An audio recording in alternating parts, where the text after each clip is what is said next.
벌써 90번째 시간이죠. 우리 고백하실게요. 사랑의 사도 요한. 그 가운데 우리 주시는 하나님의 말씀은 요한복음 13장 23절 말씀. 요한복음 13장 23절 말씀 신약성경 171면에 있는 말씀이 되겠습니다.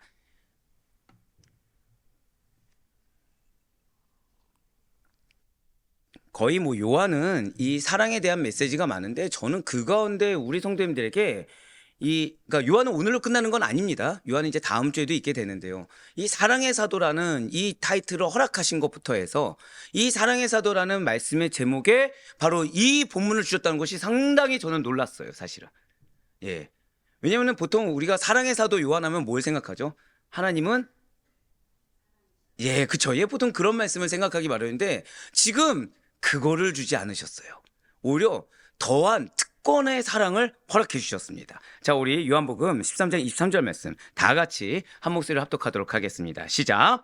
예수의 제자 중 하나 곧 그가 사랑하시는 자가 예수의 품에 의지하여 누웠는지라. 아멘. 그렇습니다. 오늘은 바로 사랑의 사도 요한. 오늘 말씀의 제목은 사랑의 사도 요한이 주인공이 되겠습니다. 벌써 2025년도 을사년을 맞이해서 세 번째 금요철의 기도회를 맞이하게 되었어요. 자, 이전에 두 번의 금요철의 기도회 주인공이 누구였습니까? 베드로였죠. 사실상 성경 인물 중에 예수님 다음으로 유명한 인물은 바울을 뽑고 그 다음 인물을 보통 베드로를 뽑곤 합니다. 하지만 예수님의 12제자 중에서는 가장 유명한 인물이 바로 베드로라는 거죠. 자, 그 다음으로 유명한 제자가 누구겠습니까? 요한이라는 거예요. 더불어서 예수님 다음으로 바울 다음으로 유명한 인물하면 베드로와 더불어서 이렇게 2위를 다투는 자가 누구죠? 요한이라는 것입니다. 오늘 우리가 은혜 받게 된 성경 인물은 바로 사도 요한. 12제자 중에 두 번째로 유명한 인물입니다. 자, 그런 유명한 인물이에요. 여러분들 사도 요한 하면은 보통 요한 하면은 이런 사람이다. 이런 것이 혹시 있으십니까? 사랑 빼고요. 네, 사랑 빼고요. 자, 요한 하면 뭐가 생각나십니까? 예수님의 어머니. 아, 네. 지금 이쪽에서 먼저 선수를 쳤어요. 보통 이런 질문에는 빨리 대답하는 게 현명하다. 네. 이쪽 라인은 은혜의 라인이네요. 네. 자, 아멘이 뒤에서 나왔어요. 자, 요한 하면 뭐가 생각나시죠? 사랑 말고.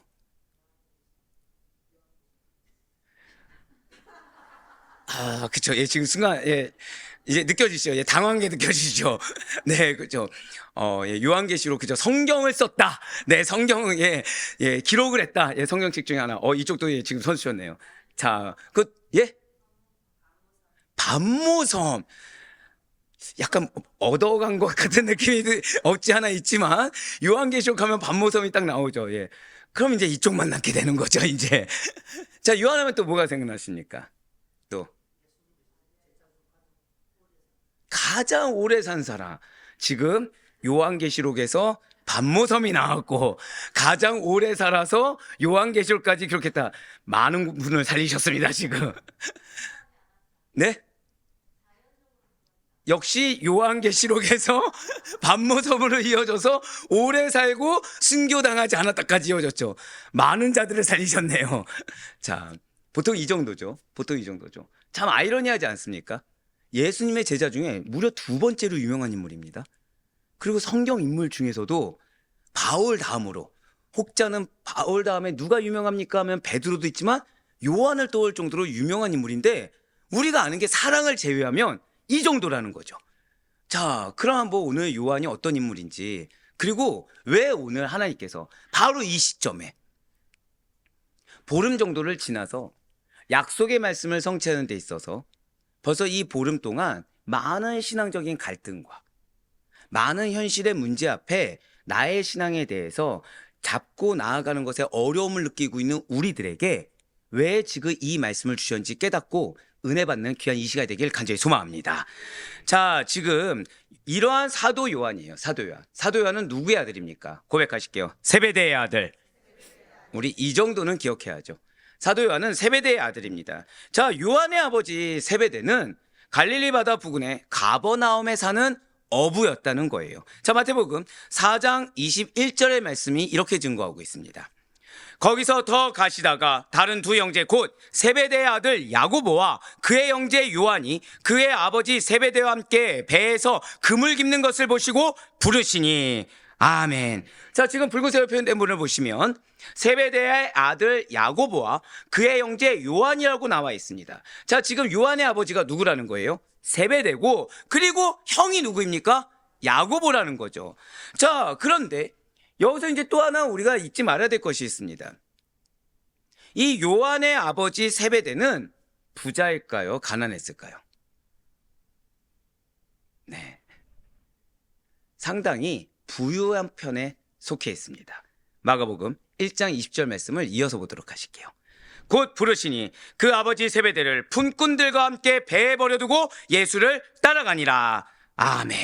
그렇습니다. 요한의 아버지 지금 세베대는 배에 누구까지 두고 있었던 것입니까? 품꾼들까지 둘 정도로. 그러니까 우리가 생각하는 뭐 조각배 정도가 아닌 거죠. 사실 품꾼들 정도까지 둘 정도로 품꾼들과 함께 이 배를 움직일 정도로 부유한 편에 속해 있었다는 거예요. 그러니까 요한의 집안 형편이 어느 정도가 됐는지. 즉 우리가 지금 생각했을 때 그냥 어부니까 가난한 어부 정도 생각하지만 그렇지가 않습니다. 이 갈릴리 호숫가에서도 그 같은 어부 중에서도 이 세베대는 어느 정도였다고요? 부유한 편에 속해서 이렇게 일꾼들을 고용해서 쓸 정도로 상당히 당시의 재산이 어느 정도는 보유하고 있었다. 상당히 당시에 부유한 편에 속해 있었다는 것을 우리가 알 수 있다는 것이죠. 그렇다면 이렇게 부유한 세베대의 아내 요한의 어머니는 누구입니까? 아까 잠깐 말씀드렸듯이 요한의 어머니는 살로메입니다. 예수님의 십자가형 당시에 자리를 지켰어요. 예수님의 무덤에 향품을 바르기 위해 갔던 여인 3명에 대한 언급이 있습니다. 이러한 내용을 마가복음과 마태복음을 비교해보면 세베대의 아들들의 어머니가 바로 이 살로메라는 사실을 우리는 알 수가 있다는 것이죠. 마가복음 15장 40절과 16장 1절 말씀 먼저 보도록 하시겠습니다. 멀리서 바라보는 여자들도 있었는데 그 중에 막달라 마리아와 또 작은 야고보와 요새의 어머니 마리아와 또 살로메가 있었으니. 자, 여기서 지금 독특한 이름이 나왔죠. 요새는 누굽니까? 요새.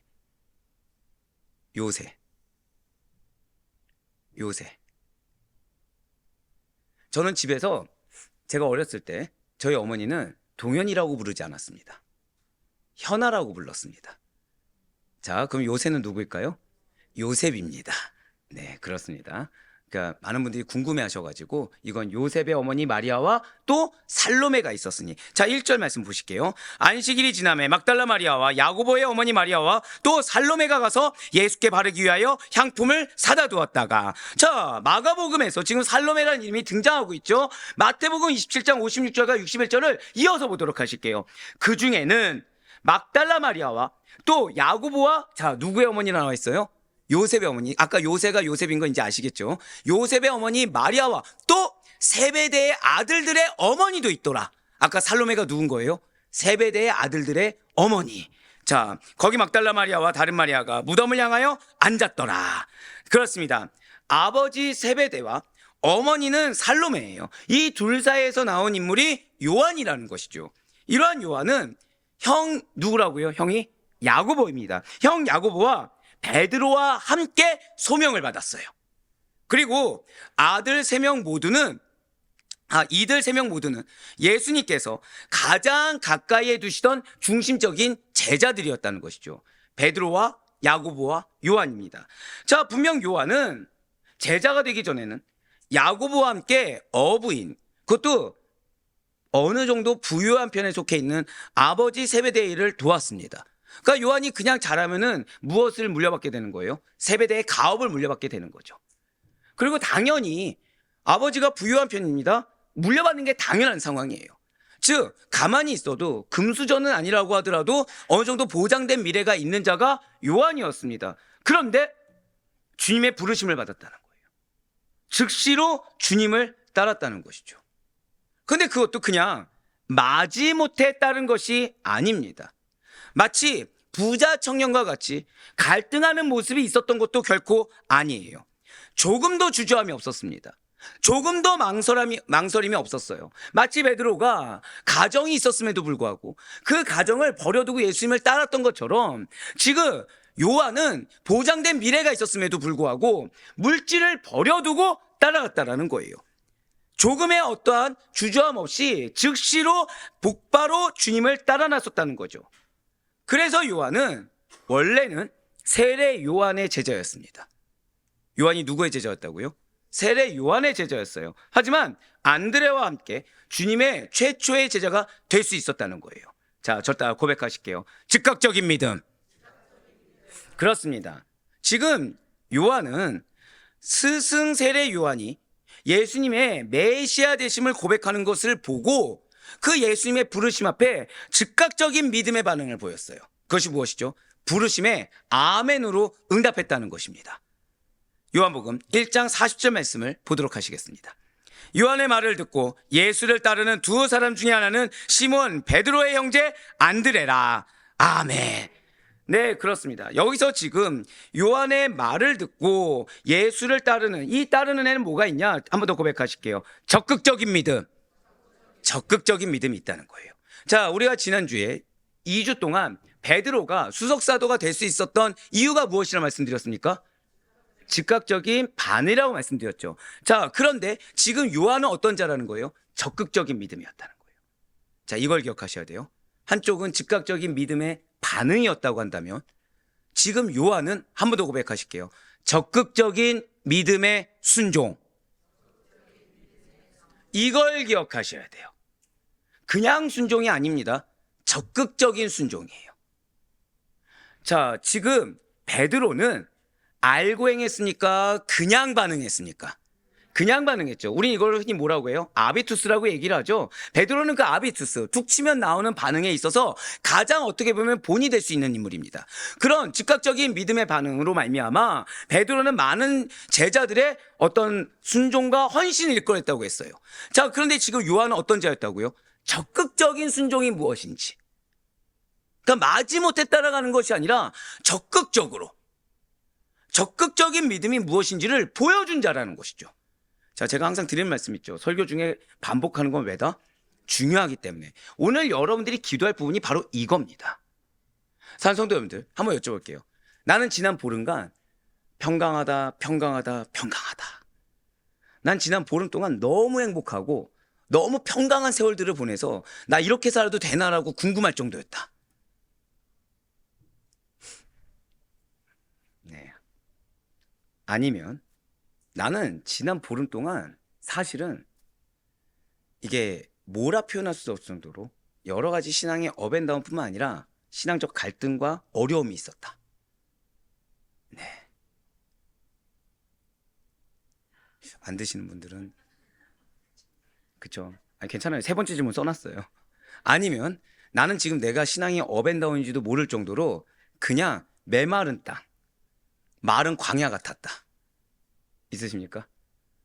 지금 어떤 분이? 네, 그분이시네요. 네, 그분이시네요. 감사합니다. 네. 자, 그런데 지금 주님께서는 그런 우리들에게 지금 뭘 바라신다고요? 한 번 더 고백하실게요. 적극적인 믿음. 산성도분들 그걸 기억하셔야 됩니다. 믿음이라는 것은 환경이 받쳐줘서 나올 수 있는 것이 아니에요. 믿음은 절대 고백하실게요. 믿음은 반응입니다. 믿음은 반응이에요. 믿음은 반응이에요. 그러니까 제가 오늘 새벽에도 말씀드렸고 아까 기도 중에도 나왔지만 나의 영적 상태를 고백하는 거 있죠. 영적 상태. 영적 상태가 좋을 수도 있고 안 좋을 수도 있지 않습니까? 보통 이제 고백은 안 좋을 때 하죠. 이 영적 상태에 내가 지금 어떠한 문제가 있다는 걸 고백하는 거는 좋은 걸까요? 나쁜 걸까요? 굉장히 좋은 겁니다. 굉장히 좋은 거예요. 항상 드리는 말씀이지만 문제가 문제인 걸 인식하는 것만큼 큰 은혜가 없습니다. 자, 우리는 지금 새벽 기도를 통해서 유다를 통해서 은혜 받죠. 자, 유다는 지금 자신의 문제를 인정합니까? 안 합니까? 절대 하지 않죠. 유다는. 거듭 말씀드리지만 유다는 계속 거룩함의 연속이에요. 입술로는. 근데 행동의 결과는 무엇이었죠?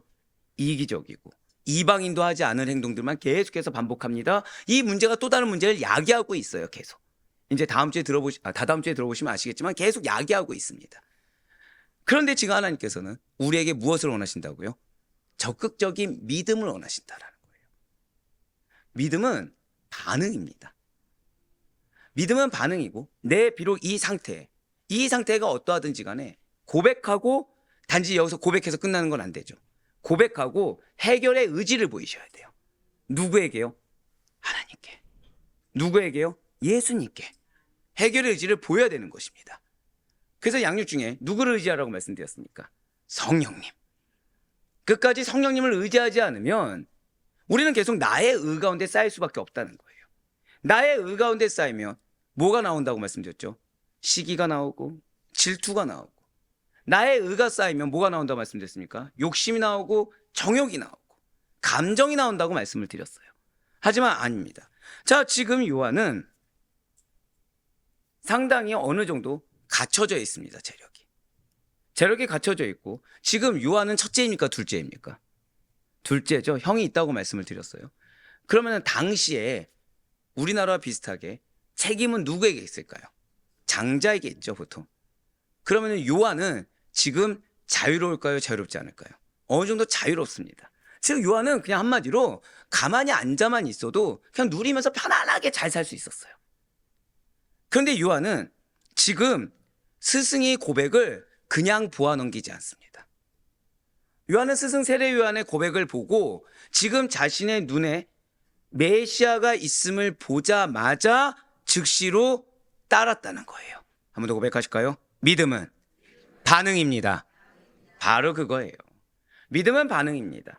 여러분들이 영적으로 갈급해질 수 있고 영적인 업앤다운을 경험할 수 있습니다. 근데 그 원인은 대다수는 주님께 있지 않아요. 주님은 이미 약속을 해주셨고 그 약속을 신뢰함으로 나아가라고 겉면의 말씀을 주셨으며 성령님은 늘 항상 여러분들하고 함께 하십니다. 믿으십니까? 그 가운데 그냥 함께 하시면서 수수방관하시는 것이 아니죠. 여러분들 계속해서 인도하고 계시다는 거예요. 그럼 우리가 왜 힘들어집니까?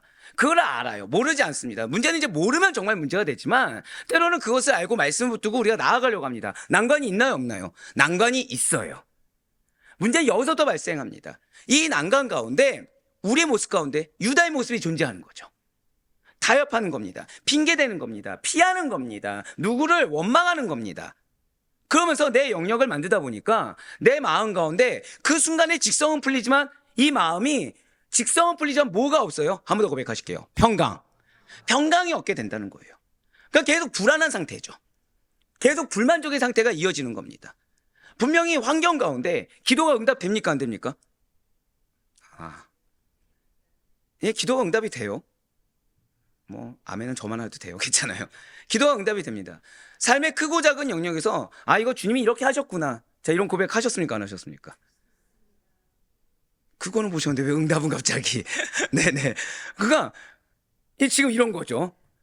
감사해요. 되게 생각해보니까 되게 감사하네요. 뭐냐면 내 눈에 하나님이 이렇게 일하시는구나. 이게 보여요. 말씀을 들었을 때 이거 내 말씀이다. 있으십니까? 없으십니까?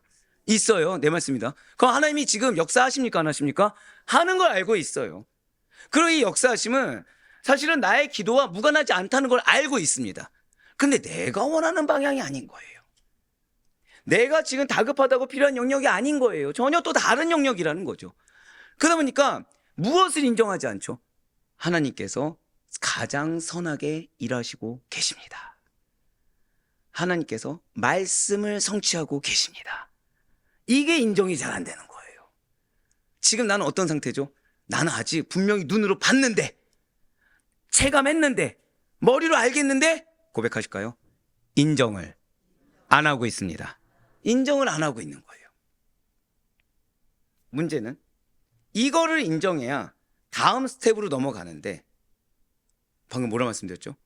이거를 인정해야 다음 스텝으로 넘어가는데 이걸 인정 안 하니까 다시 어떻게 해야 돼요? 인정할 수밖에 없는 환경으로 돌아가야 되죠. 근데 문제가 생깁니다.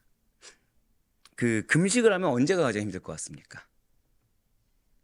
제가 처음에 이 금식에 대한 마음을 확연하게 받았을 때 전날 밤에 11시 반까지 먹었던 것 같아요. 11시 반까지. 그냥 먹은 게 아니고요. 폭식을 했습니다. 왜죠? 참고로 그때는 작정을 며칠을 했을까요? 3일을 했습니다. 첫 금식은 3일을 했습니다. 근데 시작하기 전날 11시 반까지 뭘 했다고요? 폭식을. 왜요? 재워놓으려고. 재워놓으려고. 자, 얼마나 갔을까요? 얼마나 갔을까요?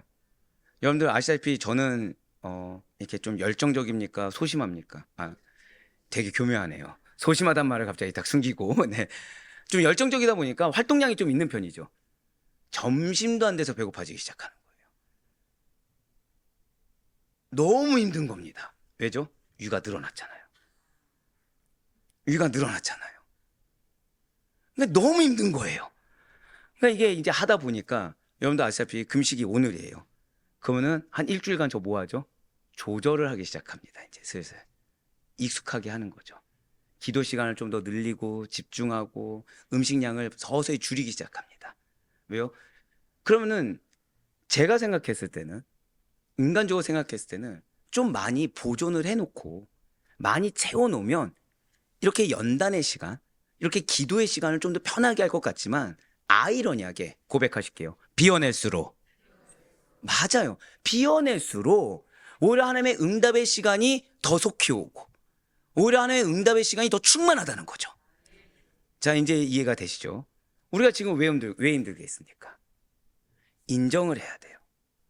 하나님의 역사심을 인정해야 되고 하나님의 섭리를 인정해야 됩니다. 근데 내가 봤을 때는 이게 지금 계속 내가 뭔가 손해를 보는 것 같고 지금 내 영역이 뭔가 없어지는 것 같고 지금 내가 가장 급하다고 한 부분들이 응답이 안 되는 것 같은 거예요. 그러니까 이 안이 어떻죠? 지금 계속 비어있는 것 같은 겁니다. 근데 제가 방금 뭐라 말씀드렸습니까? 연단의 시간 전에는 정확히는 응답의 시간 전에는 반드시 뭐가 유익하다? 비워내는 게 유익해요. 한번 고백하실게요. 지금 시간이 나를 비워내는 시간입니다. 바로 그거예요. 지금 시간이 나를 비워내는 시간인데 여기서 이거를 인정하지 않고 아둥바둥 쌓으려고 하면 어떻게 될까요? 일단 쌓는 시간도 힘듭니다. 쌓는 시간도. 왜죠? 하나님은 비워내고자 하는데 나는 쌓으려고 하니까 누구의 의지하고 부딪힙니까? 하나님의 의지하고 부딪히죠. 그러면 하나님의 의지와 부딪히는 영혼을 누가 가만두지 않습니까? 사단이 가만두지 않죠. 그러니까 나는 갑자기 싸움을 2번 해야 되는 거예요.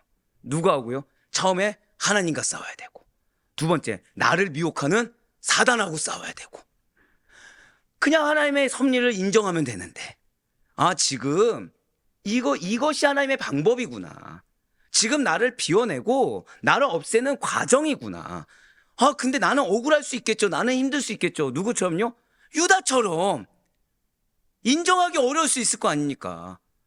그런데 하나님이 나보다 더 큰 것을 인정하고 왜죠? 말씀을 주실 땐 이유가 있습니다. 믿으십니까? 지금 새벽을 통해서 그리고 수요일 통해서 금요일 통해서 주일 통해서 계속해서 누차 동일한 맥으로 지금 말씀해주고 계시는데 그럼 그 말씀을 주실 땐 이유가 있다는 사실을 내가 믿고 받아들이고 나 하나 비우면 되는데 그럼 누구하고만 싸우면 돼요? 원래 하듯이 사단하고만 계속 분별 있게 싸우면 되는데 그럼 이때는 누가 도우십니까? 내가 없으니까 하나님이 도우시겠죠. 지금 내 환경에 어려움이 생겼어요. 나를 비우는 과정 가운데 내 환경에 어려움이 생겼어요. 자, 지금 이 환경의 어려움은 뭘로 인해 주어졌죠? 고백하실게요. 순종하는 과정. 순종하는 과정 가운데 있으니까 누가 기뻐하십니까? 하나님이 기뻐하시겠죠. 그럼 누가 도우시죠? 하나님이 도우신다는 거예요. 아멘. 누가 하셨죠? 그대로 축복이 있을지어다. 아까 하면은 이게 아니었는데 괜찮아요. 항상 드린 말씀 있죠. 늦게라도 하면 됩니다. 가만히 있는 게 제일 안 좋아요. 가만히 있는 게. 지금 여러분들이 얼마나 현명하냐면 제가 지금 여러분들 첫 번째 기도 제목이 뭐라고 그랬죠? 적극적인 감사해요. 이전 것이 다 지나가지 않아서 감사합니다. 지금 적극적인 믿음의 반응이죠. 여기에 내가 거부감이 들 수도 있고 내가 안 받아들일 수도 있습니다. 하지만 중요한 건 내가 큽니까? 하나님이 큽니까? 하나님이 크죠. 맞아요. 우리의 지금 보름간의 기간은 하나님은 끊임없이 나를 비우려고 하고 있고 하나님은 끊임없이 내가 생각했을 때 옳다고 생각하는 하다못해 종교적으로 신앙적으로 거룩하고 맞다고 생각했던 영역까지도 비우고 있는데 나는 지금 뭐 하고 있어요? 이게 비워지면 안 될 것 같으니까 채우려고 하는 거죠. 그러니까 열심히 없어 문제가 아닌 겁니다. 진짜 오히려 믿는다고 하는데 방향이 잘못됐죠. 믿는다고 하는데 방법이 잘못됐죠. 그래서 힘든 거예요. 근데 거기에 기가 막힐 정도로 누가 달려듭니까? 사단이. 정확히 말씀드릴게요. 여러분들의 연약한 부위가 뭔지를 알고서 기가 막히게 거기만 건드리는 거죠. 그러니까 누군가의 말이 내 심기를 거스립니다. 어떤 상황이 이 상황만 아니면 좋겠다고 한 상황이 기가 막히게 들이닥칩니다.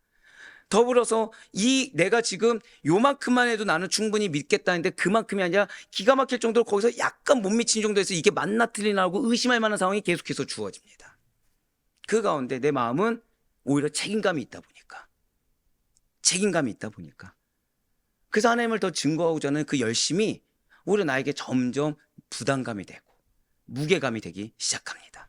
하지만 사랑하는 성도 여러분들, 하나님은 여러분들을 부르셨습니다. 요한을 부르셨듯이 여러분들을 부르셨습니다. 어쩌면 여러분들은 지금 요한과 같이 세배대를 둔 자녀일 수 있어요. 이게 또 오해 소지가 있을까봐. 실제 여러분들의 부모님이 품꾼을 둘 정도로 부자라는 의미가 아니라 여러분들이 그동안 나름의 열심으로 인해서 지금 쌓아온 경력들이 있을 수도 있고 쌓아온 신앙의 지식이 있을 수도 있고 그리고 쌓아온 어떤 은혜의 경험들이 있을 수도 있어요. 그리고 여러분들이 계획하고 생각해왔던 그 로드맵 가운데 잘 쌓아왔던 것들이 있을 수도 있습니다. 이것이 무엇이라는 거예요? 세배대입니다. 이것이 무엇입니까? 살로메입니다. 이것이 누구입니까? 품꾼들이라는 거예요. 그러나 그런 우리를 한 번 더 고백하실게요. 하나님께서 부르셨습니다. 지가 하나님께서 부르셨다는 거예요. 그럼 우리에게 뭘 바라십니까? 적극적인 믿음의 반응을 보이고 원하시고 계시다는 거죠. 요한이 지금 그러했어요. 맞습니다. 요한은 세례 요한의 제자였습니다. 요한은 세례 요한의 제자로서 어느 정도 지식도 배웠고 어느 정도 경험도 있고 자부심도 있습니다. 왜죠? 당시에 영적 리더하면 누구였다고요? 세례 요한이었거든요.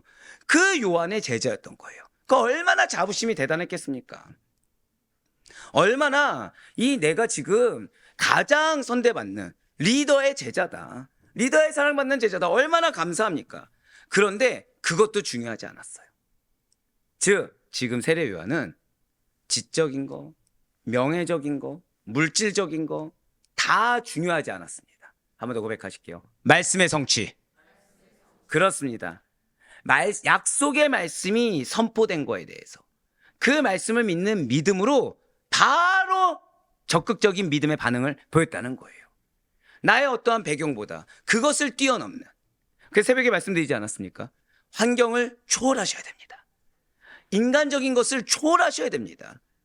이것이 얼마나 힘든 일이냐면, 근데 사실은 여러분들에게 하나님은 분별형을 이미 주셨어요. 그런데 분별형을 주신 거에 더해서 이 끊임없이 바르게 분별해서 한 번 더 고백하실게요. 내가 기업을 이루기를 하나님이 원하십니다. 맞습니다. 여러분들의 기업을 하나님이 이루시길 원하신다는 거예요. 여러분들의 주신 약속을 주신 이가 이루시기를 간절히 바라고 계시다는 거죠. 그래서 지금 주님께서는 지금 그런 여러분들에게 바로 오늘 요한을 통해서 사실 한번 정상적으로 한번 생각해 봅시다. 자, 신약을 시작했어요. 성경 인물 첫 번째 누구 해야 되죠? 솔직하게 여러분들 생각엔 누구 해야 될 것 같습니까? 세례 요한? 갑자기 생각지도 않는 대답이 나와가지고. 감사합니다. 예, 그쵸. 바울을 해야 되는 거죠. 예, 바울을 해야 되는 거죠. 그쵸. 예. 자, 그러면은 처음에 바울을 했습니다. 그럼 두 번째 누구 해야 되죠? 뭐 베드로, 예, 두 번째 뭐 상관없어요. 베드로, 뭐 세례 요한 누구라도 할 수 있겠죠. 또는 아니면 예수님을 다뤄도 괜찮겠죠. 근데 우리에게 지금 하나님께서 지금 성경 인물 첫 번째 누구 주셨죠? 왜죠? 베드로 어떤 인물이라고요? 즉각적인, 예? 감사합니다. 즉각적인 반응을 보였기 때문에. 자, 그런데 지금 두 번째 인물은 그건 누구예요? 요한인데 지금 요한의 여러분들 뭘 기억하라고 말씀드렸습니까? 적극적인 믿음의 반응. 즉 몰라서도 나와야 되지만 한 번 더 고백하실게요. 아는데도 행해야 됩니다. 그거를 원하신다는 거예요.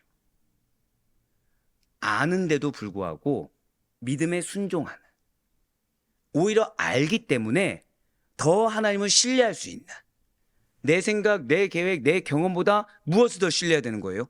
말씀을 더 신뢰함으로 순종의 반응을 보이길 원하신다라는 거예요. 그것이 즉 우리가 지금부터 준비되어져야 그래야 우리에게 약속된 약속의 말씀을 오롯이 나의 것으로 할 수가 있다는 사실을 반드시 믿으시길 바라겠습니다. 네, 그렇습니다. 요한은 적극적인 믿음의 소유자였어요. 적극적인 믿음의 반응을 보인 자입니다. 돈이 중요하지 않았어요. 지식이 중요하지 않았어요. 명예가 중요하지 않았어요. 오직 단 하나, 선포된 말씀이 그대로 이루어졌을 때 그 이루어진 메시아가 던진 그 말씀에 반응하기를 원했다는 것이죠. 그리고 이 같은 믿음, 한 번 더 고백하실게요. 적극적인 믿음. 이것이 왜 중요하냐면 이 같은 적극적인 믿음이 주님의 사랑을 받게 하는 제1의 요소가 되었다는 것이죠.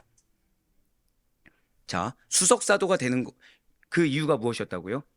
즉각적인 반응 때문에. 알고 행한 것이 아닙니다. 근데 사랑을 받는 요소는 무엇이라고요? 적극적인 믿음 때문에. 마음이 어려울 수 있습니다. 내가 행할 힘이 없을 수 있어요. 순종하고 싶어도 뭐 어떤 여력이 없거나 근간이 없을 수 있습니다. 하지만 그럼에도 불구하고 적극적으로 아멘하고 따랐을 때 그것이 하나님의 사랑을 받는 제1요소가 된다는 거예요. 한번 우리 쉽게 한번 설명을 들어볼까요? 하나님이 사랑하시는 자에게 은혜를 주시겠습니까? 슬퍼하시는 자에게 은혜를 주시겠습니까? 당연하죠. 당연하죠. 사랑하시는 자죠. 사랑하시는 자에게 줄 수 있는 축복은 다 주지 않으시겠습니까? 지금 하나님께서 뭐라고 하시는 거예요? 내가 너희를 사랑한다. 그러니 내가 너희를 더 사랑할 수 있게, 내가 너희를 다른 누구보다 제일 사랑할 수 있게 적극적인 믿음을 보이라는 거예요. 그래서 지금 그런 상황 가운데서도 뭘 보길 원하십니까? 여러분들 혹시 연애하셨을 때, 이거는 좀 우리 권사님들, 여지사님들 한번 여쭤볼게요. 연애하셨을 때 왜 불가능할 거 알면서도 요구하신 적이 있으십니까? 감사합니다. 아무도 안 나왔으면 되게 슬플 뻔했는데, 자, 왜 하죠? 왜 하죠? 확인하고 싶어서. 그쵸? 확인하고 싶어서입니다. 하나님 우리 믿음 다 아시잖아요. 아시기 때문에 보고 싶으신 거예요. 아시기 때문에 메말라도 아멘할 수 있는, 환경이 받쳐주지 않아도 아멘할 수 있는, 여건이 어려워도 아멘할 수 있는, 그걸 원하신다라는 거예요. 사단은 여기서 그 아멘을 하면 너가 이거 책임져야 돼, 저거 책임져야 돼, 이런 마음의 부담감을 줄 겁니다. 우리는 나의 십자가만 지면 끝납니다. 우린 나의 십자가만 지면 돼요. 나머지는 누가 인도하십니까? 하나님이 인도하신다는 거예요. 성령님께서 주장하십니다. 그렇습니다. 믿음이 없이는 하나님을 기쁘시게 하지 못한다는 사실을 우리는 잘 알고 있어요. 진실로 주님께서는 성도의 믿음대로, 그것도 어떤 믿음이요? 한 번 더 고백하실게요. 적극적인 믿음. 맞아요. 적극적인 믿음 그대로 역사하세요. 주님께서는 바로 그 믿음대로 고치시고 믿음대로 축복하십니다. 그러니까 주님이 제일 싫어하시는 것이 무엇입니까? 내 입장에서 얘기하는 거. 지금 우리 유다를 통해서 엄청 은혜가 되지 않습니까? 여러분들 생각했을 때 유다, 이번 주 전에는 뭐라 생각하셨습니까? 그냥 유다면 뭐 생각나셨죠? 네, 그쵸, 이 정도죠. 근데 지금 유다 이름 하면, 자, 제가 만약에 여러분들에게 유다 같으시네 하면, 그쵸, 이런 반응이 이제 나오시는 거죠. 칭찬이 아니게 되는 거죠. 칭찬이 아니게 되는 거죠. 근데 그게 은혜죠. 그럼에도 불구하고 하나님은 이루셨다는 거예요. 지금 주님께서는 유다와 같이 외식하는 걸 원치 않으십니다. 자기 할 거 다 해가면서, 자기 할 거 다 습관적으로도 악한 습관 다 들어가면서 핑계대고서 이렇게 자기 의만 드러내고 사람의 인정만 받고자 하는 모습을 정말 싫어하신다는 거예요. 지금 주님은 여러분들을 인정하길 원하십니다. 지금 주님은 여러분들을 인정하시고 후회 없이 은혜와 사랑을 베풀길 원하신다라는 거예요. 그래서 뭐를 원하시는 거예요? 적극적인 믿음대로 고치시길 원하시고, 적극적인 믿음대로 채워주길 원하시고, 적극적인 믿음대로 축복하길 원하시고, 적극적인 믿음대로 응답하길 원하신다는 거예요. 그리고 그 사실을 믿는 이 아멘으로 주님께 나오는 자들은, 한 번 더 고백하실게요. 적극적으로. 그러니까 여러분들 팁을 하나 드리면, 마음이 어려울 때 적극적으로 나오셔야 돼요. 진짜 그러니까 환경이 어려운 거는 그럴 수 있어요. 아니, 그럴 수 있다고 하면 안 되죠. 근데 언제 여러분들이 그러니까 환경이 어려운데 마음에 니즈가 있으면은 그래도 나올 확률이 올라갑니다. 근데 내 마음이 어렵잖아요. 그러면은 거의 90% 아니야 99% 99% 일단은 자리를 피하려고 해요. 왜죠? 내 마음을 지키려고. 근데 하나님은 그 순간에서도 모든 순간을 주님께서 주장하십니다. 믿으십니까? 그 순간에서도 나의 믿음을 보길 원하세요. 어떤 믿음이요? 적극적인 믿음. 주님께 나온 자들은 바로 그 적극적인 믿음의 분량만큼 주님의 은총을 입는 것입니다. 사도 요한이 바로 이러한 적극적인 믿음의 순종으로, 적극적인 그 믿음의 반응으로 주님의 사랑을 받았다는 거예요. 자, 이러한 사도 요한의 이름의 뜻이 무엇입니까? 네? 은혜입니다. 은혜입니다.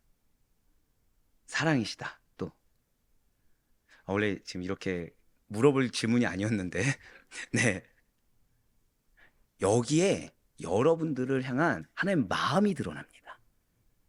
여기에. 자, 한번 여쭤볼게요. 나는 정말 하나님이 특별히 나를 사랑하시는 걸 난 느낀다. 있으십니까? 날 정말 특별히 사랑하신다. 네. 야, 지금 제 못돼서 접하면서 7분이 손을 들었어요. 자, 나는 이 7명 중에 내가 탑인 것 같다.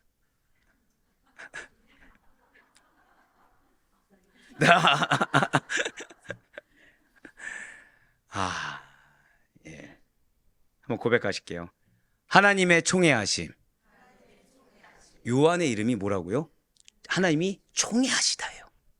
그냥 사랑도 아니고 어떻게 한다고요? 특별히 사랑하신다. 이름 자체가.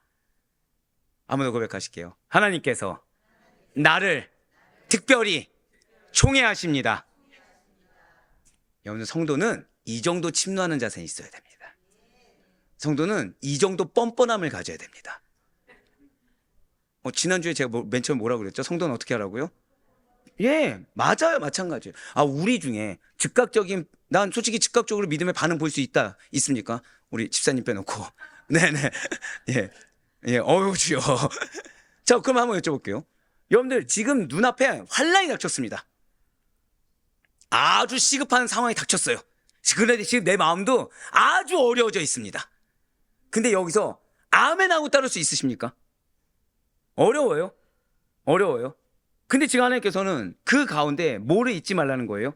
한 번 더 고백하실게요. 하나님께서 나를 특별히 사랑하십니다. 이거를 잊지 말라는 거예요. 이걸 잊지 말라는 거예요.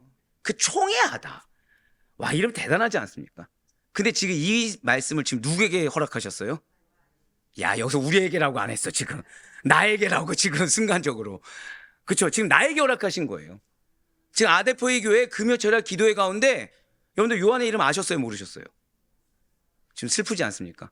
근데 지금 이걸 허락하셨어요. 여러분들이 지금 죄송합니다. 어떤 마음이든지 어떤 감정이든지 어떤 상태든지 지금 하나님이 여러분들을 총애하신다는 거예요. 그래서 지금 총애하기 때문에 딱 하나 바라신다는 거예요. 무엇 바란다고요? 감사해요. 이게 저도 참 슬프지만 이 정도 안 하잖아요. 1시간 뒤에 있으면은 자, 여러분들 오늘 강조점이 무엇이죠? 하면은 순간적으로 어버버가 되십니다. 근데 지금 1시간 뒤에 물으면 뭐만 나와요? 적극적입니다. 예, 이것만이라도 기억하시면 전 감사할 것 같아요. 자, 맞습니다. 여호와의 총애하심, 하나님의 총애하심이라는 이름의 뜻이 사도 요한의 이름의 뜻입니다. 여호와의 하나님의 총애를 받은 자, 과연 그 이름 뜻대로 요한이 살았습니까? 안 살았습니까? 살았다는 거예요.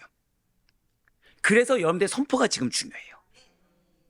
나는 내 이름은 임동현이지만 하나님은 나를 총애하십니다. 우리 한번 감사합니다. 자, 우리 한번 선포하실게요. 여러분들 이름을 넣어서 내 이름은 무엇이지만 하나님이 나를 제일 총애하십니다. 우리 다 같이 읽겠습니다. 시작. 내 이름은 임동현이지만 하나님이 나를 제일 총애하십니다. 아멘. 그 정도 믿으세요. 그 정도를 믿으세요. 그 이름 뜻대로 살게 되는 겁니다.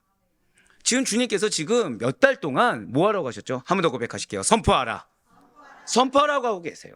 이미 거기서부터 적극적인 믿음의 순종이 이루어지는 겁니다. 거기서부터 적극적인 믿음의 반응이 이루어지는 거예요. 요한은 그 이름의 뜻대로 예수님의 사랑과 총애를 한 몸에 받았습니다. 앞서 말씀드린 대로 요한은 베드로와 그의 형 야고보와 함께 12제자 중에 가장 예수님과 가깝게 지냈어요. 다만 그 친밀함으로 예수님께 존귀한 자리를 구하는 어리석음을 범하기도 했습니다. 자, 지금 요한도 실수를 합니까, 안 합니까? 합니다. 이제 나오겠지만 사랑하는 성도님들, 요한의 성격 어떨 것 같습니까? 요한의 성격, 사랑의 사도 요한의 성격, 네? 애교 섞인. 오늘 여러분들 제가 지금 준비하지 않은 단어들이 지금 나오기 시작하고 있어요. 계속. 되게 감사합니다. 좀 더 열심히 준비해 볼게요, 제가. 자, 요한의 성격 어떨 것 같습니까? 누구시죠? 내성적이다, 온유하다. 말씀하지 마세요. 재미없어져요. 자, 또 보통 이제 사랑의 사도 하면 그죠, 애교 섞이고 저희 아들은 깨발랄하다 뭐 이렇게 얘기도 하는데, 깨발랄하다, 뭐 온유하다, 내성적이다. 그런데 뒤에 나오겠지만 베드로 못지 않습니다. 성격이 어떻다고요? 베드로 못지 않아요. 뒤에 나오니까 자세히 설명 안 드리겠지만, 그럼에도 불구하고, 즉 실수도 많습니다. 성격은 어떻죠? 저처럼 확 이러다가, 생각해보세요. 여러분들 남편이 자꾸 남편만 얘기하는데, 남편이 같이 사는데 내가 예상치 못한 순간에 갑자기 화를 막 버럭 내고, 그러다가 갑자기 자기가 좋아해가지고 사랑해 여보 막 갑자기 이러고, 그럼 여러분들 어떠실 것 같습니까? 여러분들 여기서 갑자기 이미 내 남편은 그렇습니다라는 표정을 지으시면 안 돼요. 자, 그런 자를 총애할 수 있습니까? 없어요. 없어요. 근데 예수님은 한 번 더 고백하실게요. 그럼에도 불구하고.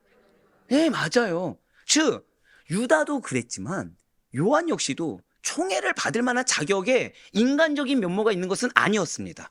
하지만 무엇이 그를 총애받게 했다고요? 그렇죠. 적극적인 믿음이라는 거예요. 맞습니다. 여전히 요한 역시도 실수를 합니다. 어리석음을 범해요. 그 성격 따라 잘못을 저지르기도 합니다. 그렇지만 그럼에도 불구하고 변함없는 사실이 무엇입니까? 요한은 예수님께서 총애하는 제자, 요한은 예수님께서 사랑하시는 제자라는 거예요. 그래서 요한은 십자가상에서 예수님을 끝까지 지켰습니다. 산성도님들, 말씀을 시작하기 앞서 이제 시작이에요. 예, 이제 시작입니다. 네네. 행복하시죠? 행복하다. 아멘. 축복이 있을지어다. 네네. 저도 미치겠습니다. 예. 이 사람이 사는 게 아니에요. 저희 서재를 아멘이요? 아멘이요. 서재를 한번 찍어서 보여드리고 싶을 정도예요, 제가. 지금 주님께서는 여러분들 정말 사랑하십니다. 그래서 지금 감사한 거는 시험에 든 자가 있을 수도 있고, 그리고 이 믿음대로 온전히 살지 못했던 자가 있을 수도 있고, 약속을 잊어버린 자가 있을 수도 있고, 그리고 유다 같은 모습이 나의 모습일 수도 있어요. 한번 고백하실게요. 그것이 나의 십자가입니다. 이것만 기억하세요. 그런데 지금 요한이 예수님의 총애를 받는 제자였기 때문에, 예수님의 사랑을 받는 제자였기 때문에 어디에서 예수님을 지켰다고요? 십자가상에서. 즉, 절대 고백하실게요. 나의 현 상황에서 예수님을 지켜야 합니다. 이걸 잊지 마세요. 현 상황에서 예수님을 지키는 것이 무엇입니까? 믿음을 지키세요. 적극적인 믿음을 지키세요. 그것만큼은 놓쳐서는 안 됩니다. 내가 믿음은 있는데, 이거 믿음 있는 겁니까, 없는 겁니까? 없다고 말씀드렸죠. 믿음은 다른 것이 부수적으로 들어갈 수가 없습니다. 믿음은 다른 것이 틈탈 수가 없습니다. 그냥 믿으면 그걸로 끝나는 거예요. 그냥 믿으면 그걸로 끝나고 그에 따른 반응만 보이면 된다라는 것입니다. 오늘 본문 요한복음 13장 23절 말씀을 우리 다 같이, 우리 예수님의 총애를 받는 자로서 다 같이 한 번 더 읽겠습니다. 시작. 예수의 제자 중 하나,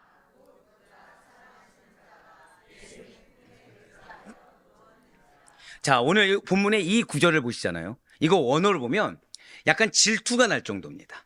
그러니까 어느 정도냐면 예수님의 사랑이 아주 절절하게 묻어나와 있어요. 요한에게 지금 질투가, 야, 진짜 요한 이렇게 사랑받았단 말이야? 특히나 전 지금 연구를 했잖아요. 요한의 실수, 요한의 성격 이런 거 다 알고 있잖아요. 그러고서 본문을 다시 봤는데, 이제 뒤에도 본문 한 번 더 나오지만, 본문을 다시 봤는데, 그런데 이렇게 사랑하셨단 말이야? 그 이유가 진짜 적극적인 믿음 하나 가지고 이렇게 사랑할 수 있단 말이야? 이 의구심이 던질 정도로 지금 예수님은 그냥 아주 애절하게 사랑하고 있습니다. 옆에 있는 분들 보시면서 우리 한번 이렇게 인사합시다. 당신 이렇게 애절하게 사랑합니다. 갑자기 주님께서요? 아니, 내가 그렇게 사랑한다니까요, 내가. 예. 여러분들, 하나님이 여러분들을 이렇게 사랑하세요. 왜요? 지금 옆에 있는 분들, 내 가족을 그렇게 사랑하라는 거예요. 자, 드디어 적극적인 믿음이 하나가 나왔습니다. 첫 번째는 십자가상에서 누굴 지키라? 예수님을 지키라. 내 모든 상황 가운데 믿음은 지킬 수 있어야 된다. 두 번째가 뭐예요? 그 사랑을 전해야 돼요. 지금 예수님의 사랑에, 바로 이러한 예수님의 사랑에 보답이라듯이 요한은 예수님께서 살아 계실 때 늘 예수님과 동행했어요. 자, 누구와 동행했다고요? 절대 고백하실게요. 평생에 예수님과 동행하겠습니다. 바로 그거예요. 그걸 잊어서는 안 돼요. 제가 앞서서 내가 뭐가 문제다, 내가 지금 이렇게 힘든 영적 상태를 고백하는 것이 좋다고 말씀드렸습니다. 왜죠? 그분은 지금 예수님 앞에 고백한 거예요. 그분은 지금 예수님 앞에 나의 문제를 고백한 겁니다. 그렇죠? 요한은 지금 예수님과 떨어진 적이 없어요. 요한은 늘 항상 예수님과 동행했습니다. 십자가상에서 지킬 정도로, 즉 여러분들이 십자가상에서 예수님을 지킬 수 있는 것은 좋을 때도 일상에서도 예수님과 동행하셔야 돼요. 즉 늘 항상 예수님의 임재하심을 경험해야 됩니다. 제가 간혹가다 우리 성도님들 중에서 이제 그런 피드백을 주실 때가 있어요. 여러분들 앞에서 저한테 자기한테 얘기하는 것 같다. 예, 이게 참 신기한 게 이 자리에 계신 분들 중에서 고백하신 분들이 계십니다. 네네. 그럼 전 되게 감사해요. 감사해요. 왜냐, 여러분들 삶 가운데 그걸 항상 느끼셔야 됩니다. 고백하실게요. 나의 삶 속에 임재하심을 경험해야 합니다. 예, 맞아요. 임재하심을 경험해야 돼요. 내 앞에서 얘기하는 것 같은 그런 느낌을 받으셔야 됩니다. 그래서 이 말씀이 지금 예수님이 나한테 하시는 말씀이구나. 그럼 예수님은 나에게 말씀하셨어요. 그럼 나는 뭘 해야 되죠? 답을 해야겠죠. 근데 답을 할 때 무조건 아멘 하면 좋겠지만 내가 너무 어려운 거예요. 근데 예수님 나에게 말씀하셨어요. 그럼 나는 예수님의 사랑을 받는 자로서 나의 현 상태를 고백할 수 있습니까? 없습니까? 있다는 거예요. 한 번 더 고백하실까요? 고백은 특권입니다. 고백은 특권이에요. 그러니까 내가 지금 상태가 지금 어떻다라는 걸 고백할 수 있는 것은 특권입니다. 지금 내가 이것이 필요하다, 이 고백하는 것은 특권입니다. 예, 맞아요. 요한은 늘 동행하셨어요. 예수님께서는 제자들 중에 이 요한을 이름 그대로 총애하고, 즉 아끼고 사랑하셨기 때문에 예수님께서 가시는 그곳에는 요한도 늘 항상 함께 하셨다는 거죠. 즉 여러분들을 주님께서는 총애하십니다. 그래서 여러분들 계신 곳곳마다 주님께서 항상 함께 하고 계시다는 거예요. 그러니까 즉 내 마음의 어려움 누가 제일 잘 아십니까? 주님께서 그러니까 이게 어떤 그냥 상투적인 표현이 아니라 진짜로 알고 계시다는 거예요. 그러니까 제가 오늘 그 피드백이 얼마나 감사했는지 몰라요. 말씀이 너무 적나라합니다. 그분의 고백이 좋은 걸까요? 아니면 슬픔이었을까요? 뒤에 내용이 슬픔이었어요. 뒤에 내용이 슬픔이었습니다. 유다의 모습이 자기의 모습이라는 거죠. 근데 전 축복했어요. 왜죠? 자신의 지금 모습을 알고 있습니까? 모르고 있습니까? 알고 있어요. 알고 있어요. 그걸 인정했어요. 상성님들, 제가 항상 드린 말씀 있지만 성경의 90%가 뭐로 기록되어 있다고요? 회개에 대한 내용입니다. 그럴 수밖에 없는 게 인간은 죄인이에요. 인간은 하나님 나라의 백성으로 합당하지 않습니다. 죄송하지만.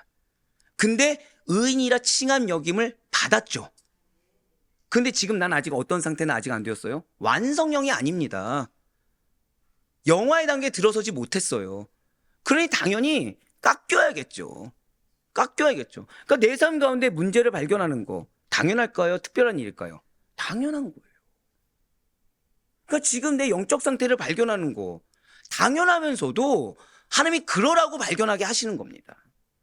내 지금 현재 삶 가운데 뭐가 문제인지 알게 하시는 거. 이거 당연하고 하나님 그러라고 보이게 하시는 거예요. 그러니까 그거를 피하려고 하면 됩니까? 안 됩니까? 안 된다는 거예요. 자, 그런데 때로는 발견이 안 될 수도 있겠죠. 그때 필요한 것이 무엇이라는 거예요? 적극적인 믿음. 발견하지 않았다고 해서, 모른다고 해서 진짜 모를까요? 아니, 알아요. 왜죠? 우리 안에 성령님이 계시기 때문에.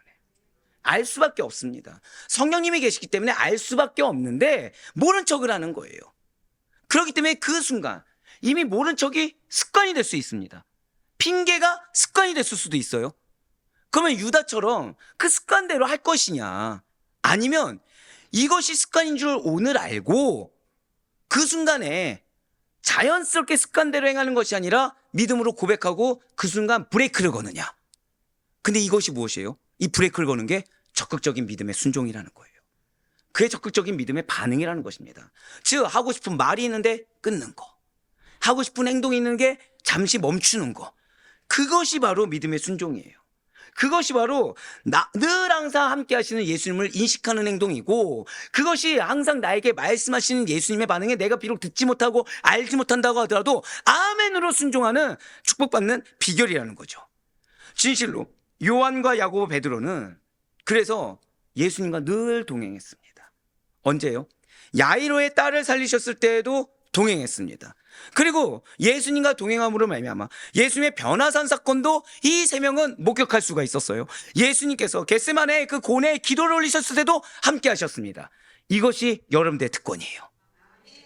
자, 야이로의 딸 고치는 거 기적입니까? 아닙니까? 기적이죠. 염대산 가운데 주님 반드시 은혜의 기적을 펼치실 걸 전 믿습니다. 더불어서 주님의 영광을 보는 자리, 그 자리가 우리의 자리임을 믿으시길 바라요. 그 가운데 예수님께서 그 마음에 심히 슬픔을 안고 기도하시는, 십자가 앞에, 영혼 앞에 슬픔을 느끼게 하는 그 기도의 순간에도 우리는 함께하게 될 것을 믿으시길 바라요. 사랑하는 성도 여러분들, 지금 예수님과 동행하고 계십니까?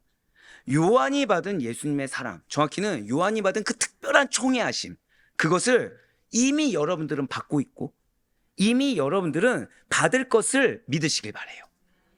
진실로 예수님께서는 우리들에게 새 생명을 주시려고 목숨까지도 아끼지 아니하셨습니다. 십자가상에서 자기 자신을 버리심으로 말미암아 우리를 구원하신 그 예수님의 사랑을 받은 자가 다른 누구도 아닌 저와 여러분이라는 거예요. 그러한 예수님께서 지금 이 순간도 우리와 동행하고 계십니다. 동행하지 아니하시잖아요. 우리는 감히 기도할 수 없을 거예요. 동행하지 아니하시잖아요. 우리는 그 말씀의 은혜를 받기란 유언할 것입니다. 동행하지 않으시잖아요. 그러면 우리는 분별할 수가 없을 거예요. 우리는 내가 뭐가 문제인지 알 수가 없을 것입니다. 하지만 하나님께서는 동행하여 주시사, 알게 하시고 동행하여 주시사, 십자가 앞에 놓게도 하시며 동행하여 주시사, 야이로의 딸 때도, 변화산 사건이 있을 때도, 겟세마네 기도에도 늘 항상 여러분과 함께하고 계십니다. 진실로 사랑하는 사람 함께하는 거 축복이죠. 여러분들 결혼 왜 하죠? 사랑하는 사람과 헤어지기 싫어서, 평생 함께하고 싶어서 결혼하지 않습니까? 듣지 말아야 될 한숨을 들었는데요, 지금 순간. 네. 자, 내 경험은 생각하지 마시고, 자, 일단 사랑하는 사람과 함께하는, 네, 그것은 큰 축복이고, 제가 여기에 굉장히 이게 원래는 엄청 기쁜 마음으로 코멘트 썼는데 지금 이렇게 힘 빠지게 읽을 줄은 몰랐는데요, 지금. 와, 예. 행복이시죠? 이쪽 보고 물어봐야 될 것 같은데요, 지금. 예. 정말로 사랑하는 사람과 함께 할 수 있다는 것은 행복이고, 감사해요. 네. 정말 감사해요. 진짜 되게 힘들었네요, 지금. 축복입니다. 지금 여기서 지금 다른 말을 생각했는데 순간 자녀들로 한번 생각해 보세요라고 했더니 그 자녀들을 지금 내가 애 봐주기 싫습니다라고 한 마음도 느껴졌고, 지금 네, 배우자도 안 돼 있고 뭐 부모님도 안 돼 있고 뭐 혼자 살라고 할 수도 없고 지금. 네네. 만약에 그럼 좋아요. 거꾸로 한번 생각해 봅시다. 여러분들이 철천지 원수와 매일같이 만나고 그와 한 공간에서 살아야 된다고 한번 생각해 보시길 바래요. 지금 그렇게 살고 제가 괜히 썼네요. 지금 여기에 제가 듣지 말아야 될 말이 뭐였냐면 아까 사랑하는 사람과 함께 할 수 있는 것은 매우 큰 행복이고 축복입니다. 여기에서는 아멘이 나왔어야 됐고요. 지금 그 철천지 원수와 매일같이 만나고 그와 함께 하는 한 공에 아유 말도 못했네요. 살아야만 합니다에서는 오 주여가 나왔어야 되는데 여기서 갑자기 이미 네. 네. 은혜라고 생각하시죠. 주님이 나의 십자가를 알고 계십니다. 네. 자, 물론 성경에서 원수까지, 그냥 웃자고 한 얘기고, 정말 그렇게 생각하시겠습니까? 저희 권사님 여기서 저는 원수까지도 사랑합니다라고 지금 이 타임에 고백을 하면은 우리가 많은 오해의 소지가 생깁니다. 자, 너무 감사하죠. 말씀대로 순종하시는 거니까. 그런데 그 원수까지 사랑하는 명령을 받은 거 우리가 맞아요. 우리 권사님처럼 우리는 고백하고 살아야 됩니다. 그렇게 실천하고 살아야 돼요. 그런데 현실의 나를 되돌아볼까요? 나와 서로 악감정을 품고 있고 대적하고 있는 자에게 사실은 사랑의 마음이 싹트기는커녕 이게 맞아요. 여러분들에게 비전이 있죠. 영혼이 여러분들 떠오르는 그 영혼이 나로 인해 변화될 것이란 비전이 있습니다. 근데 지금 이 아멘이 우리의 현실이라는 거예요. 사실 될 수만 있다면 그 영혼이 아니길 바라고 될 수만 있다면 그냥 그 영혼은 하나님이 알아서 역사해 주시길 바란다는 거죠. 나와 더 이상 부딪히기 싫은 거예요. 왜요? 난 이미 상처를 받았거든요. 난 이미 어렸거든요. 난 이미 이 상처를 내가 모른 척하고 넘기는 것만 해도 충분하거든요. 그런데 지금 주님께서는 억울할 정도로 아니 인정이 싫을 정도로 그 영혼이 내가 너에게 붙여준 영혼이야. 그렇기 때문에 그 영혼을 사랑해야 돼. 그 영혼은 너를 보고 예수를 믿을 거야. 지금 그렇게 아멘이 잘 안 나온다는 거예요. 왜죠? 솔직히 말씀드릴까요? 적대시하지 않는 것만 해도 우리는 어쩌면 인간적인 도리를 다한 겁니다. 그 사람과 싸우지 않는 것만 해도 그 사람에게 저주를 퍼붓지 않는 것만 해도 어쩌면 인간적으로는 도리를 다한 걸 수가 있다라는 거예요. 한번 예를 들어볼까요? 내 돈을 떼먹고 달아난 보이스피싱 번제자가 있다고 한번 생각해 보시기 바래요. 그런데 추적했어요. 잡았습니다. 알고 봤더니 지인인 거예요. 자, 그러면 지인이라고 안 하고 범죄자라고 표현할게요. 그 범죄자에게 좋은 감정 생깁니까? 안 생깁니까? 그래. 사랑하는 내 친구야. 사랑하는 누구야. 너가 그럴만하니까 나를 속였겠구나. 그럴만하니까 너가 내 돈을 떼어먹고 도망갔겠구나. 그래, 더 가져가라. 있습니까? 없습니까? 너가 장발장이구나. 하면서 그래, 내가 왼밤 맞았으니 오른밤도 맞아줄게 하면서 돈을 더 줄 자 있습니까? 없습니까? 자, 평생 함께 하자고 하면서 약속했던 연인이 있어요. 내 모든 걸 다 바쳐 사랑해 줬습니다. 선물도 상대보다 누가 더 했어요? 내가 더 했습니다. 그런데 갑자기 나를 배신했어요. 헤어지자고 했습니다. 그러더니 일주일 뒤에 다른 여자랑 결혼을 했어요. 경험담이십니까? 갑자기 지금 감정이입들이 지금 순간 이쪽에서 와, 예. 자, 그런데 하나님이 이 영혼을 품으라는 거예요. 이 영혼을 사랑해 주라는 겁니다. 자, 또 1, 2등을 다투면서 경쟁했던 학교에 경쟁 상대가 있는 거예요. 그런데 한 명은 실업팀의 스카웃이 되었습니다. 그런데 나는 하필이면 같이 그 실업팀의 시험 테스트를 보는 그날에 불의의 사고를 당한 거예요. 더 이상 운동하지 못하게 됐습니다. 근데 잘 이겨내려고 했어요. 잘 이겨내고 하나님 뜻이 있겠지. 근데 TV를 틀면 누가 나와요? 하필이면 그 친구가 너무 잘 된 거예요.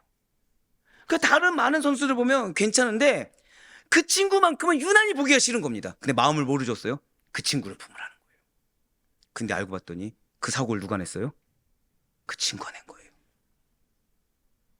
근데 하나님 어떤 마음을 주셨다고요? 그 영혼을 품으라. 또 있죠. 직장 입사한 동기가 있습니다. 유독 직장 상사의 예쁨과 사랑을 독차지하는 사람이 꼭 있기 마련이에요. 상사의 예쁨 왜 받죠? 이거 할 때 내 거만 하면 좋은데 꼭 뭘 하죠? 험담하고 나의 위치를 올리는. 자, 승진도 누가 제일 빨리 합니까? 그런 친구들이 제일 빨리 합니다. 특별히 그 동기가 보면은 내 마음이 어떻죠? 시험이 들기 시작하는 거예요. 근데 문제는 그 친구가 맨날 뭐 외쳐요? 주여. 하나님의 은혜입니다. 하나님 나에게 은혜 주셔서 이렇게 승진했습니다. 그럼 우리 무슨 생각 들죠? 그럼 나는 뭐야?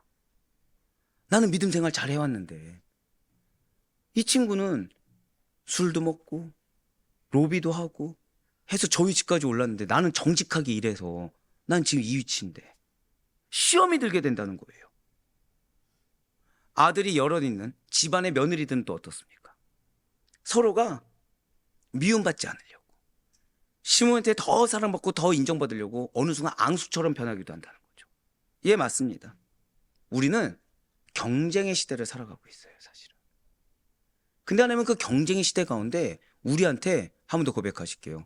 영혼을, 원수를 품으라. 품으라는 거죠.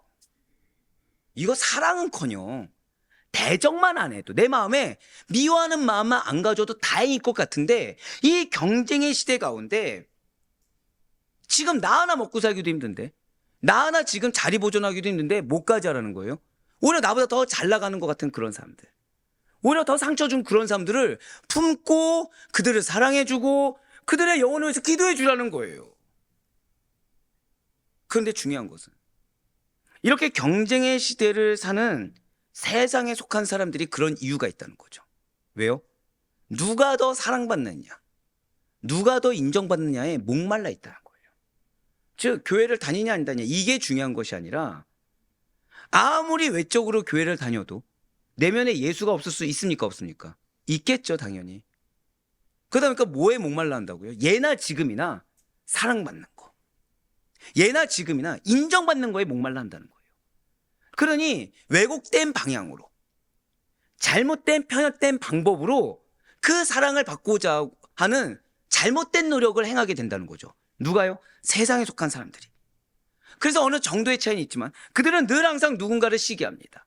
그들은 항상 누군가를 질투합니다. 왜냐하면 내가 제일 사랑받아야 했기 때문이에요. 왜냐하면 내가 제일 인정받아야 했기 때문이에요. 그래서 다른 사람을 깎아 뭉개고 그리고 내가 그 자리를 차지하려고 합니다. 내가 보다도 나은 자리에 올라가려고 합니다. 즉 항상 고백하실게요.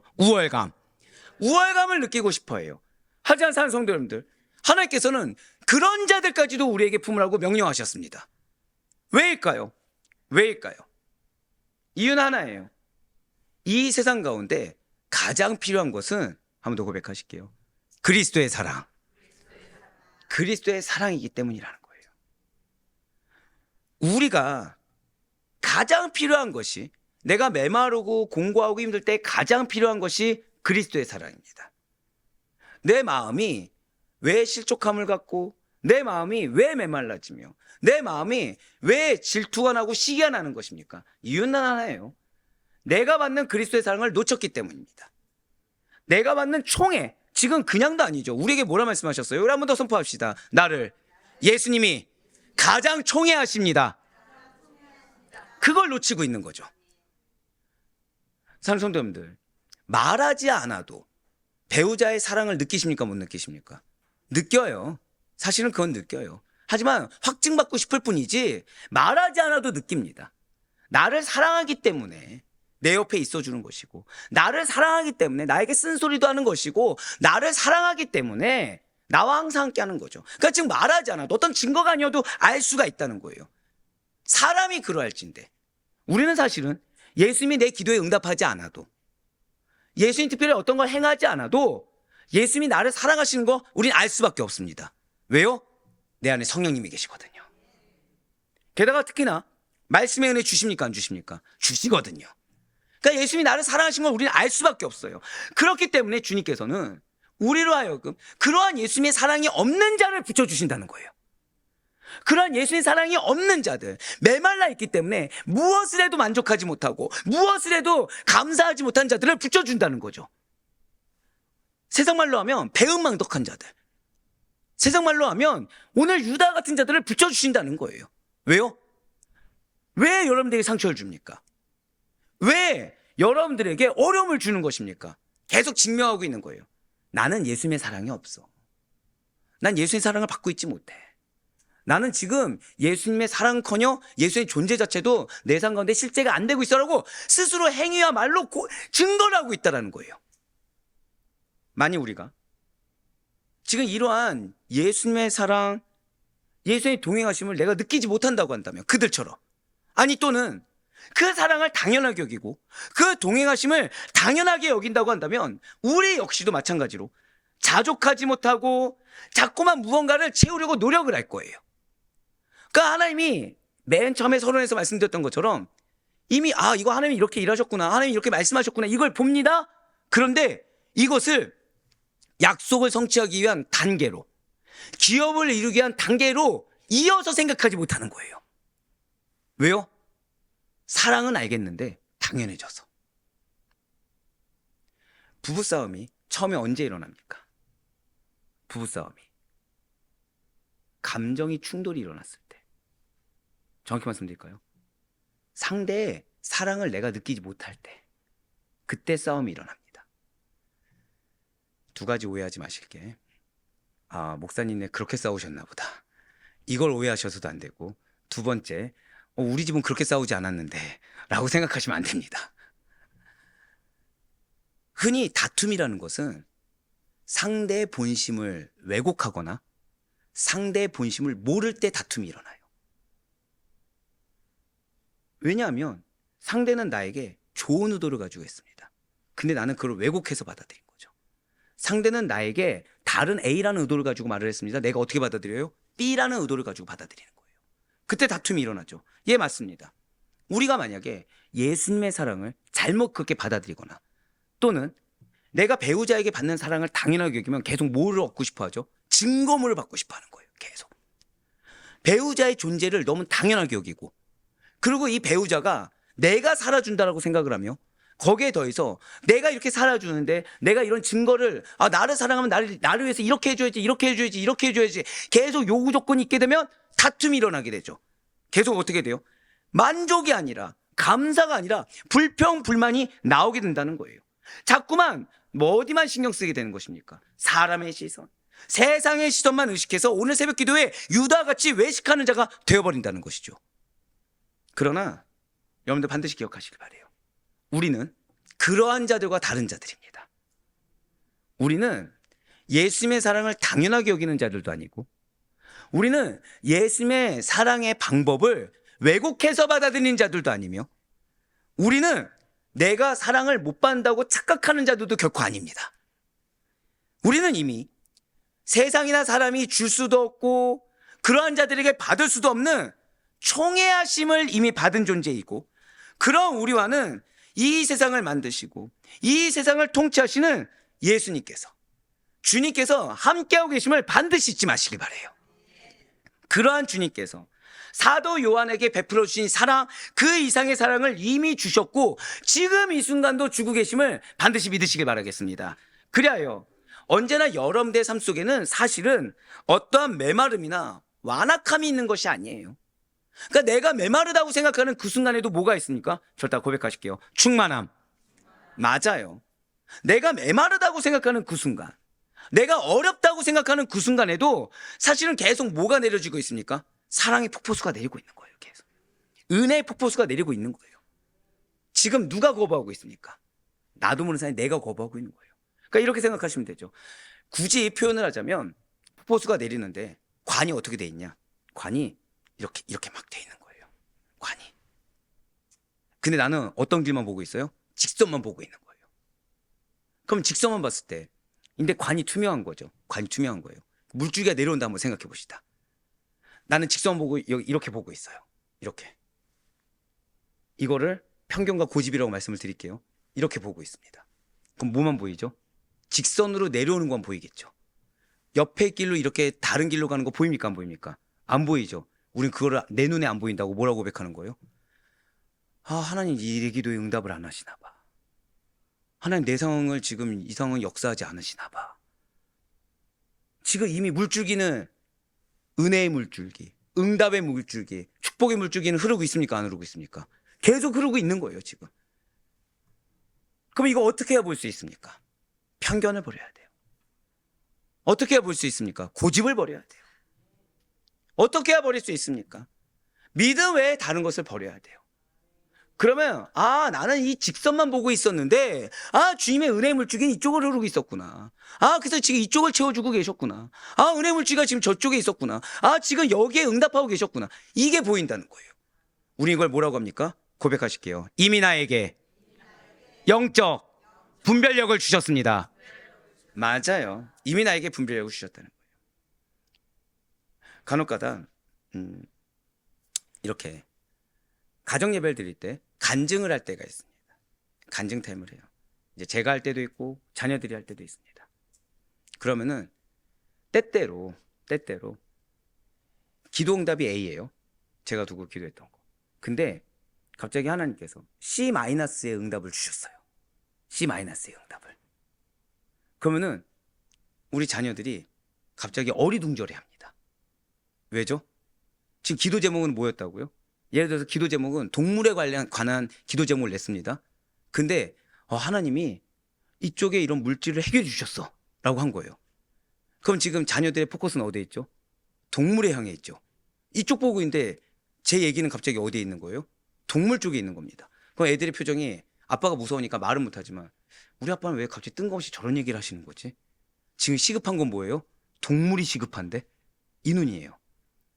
자, 그럼 둘 중에 하나겠죠.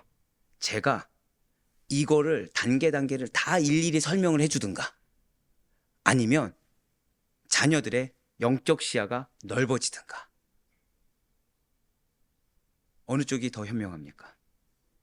맞아요. 하나님은 이미 여러분과 함께 하심으로 다 하십니다. 하나님은 우리에게 내 입장에 맞춰서 일일이 설명할 이유가 있으신 분이 아니세요. 하지만 감사한 거는 하나님께서는 여러분과 저에게 한 번 더 고백하실게요. 말씀을 허락하셨습니다. 말씀을 허락하셨어요. 그래서 그 말씀 따라가면 볼 수 있게 안배해 놓으셨습니다. 방금 뭐라 말씀드렸죠? 말씀 따라가면 하나님의 이 로드맵이 뭔지를 알 수 있게 안배해 놓으셨다는 거예요. 근데 문제는 뭐예요? 이 말씀 따라가지 않는 거죠. 말씀 따라가지 않고 계속 난 어떻게 하고 있습니까? 이러고 있는 거예요. 그러니 뭐만 보입니까? 생각해 보세요. 제가 여러분들 이러고서 설교한다고 보시길 바래요. 그럼 저는 이쪽이 보일까요? 안 보일까요? 안 보이겠죠. 안 보이겠죠. 그럼 저는 어떤 편견을 갖는 거죠? 안 오셨나 보다. 그러니까 이 인원들이 안 왔나 보다. 이렇게 편견을 가질 수밖에 없겠죠. 근데 왔습니까? 안 왔습니까? 왔잖아요.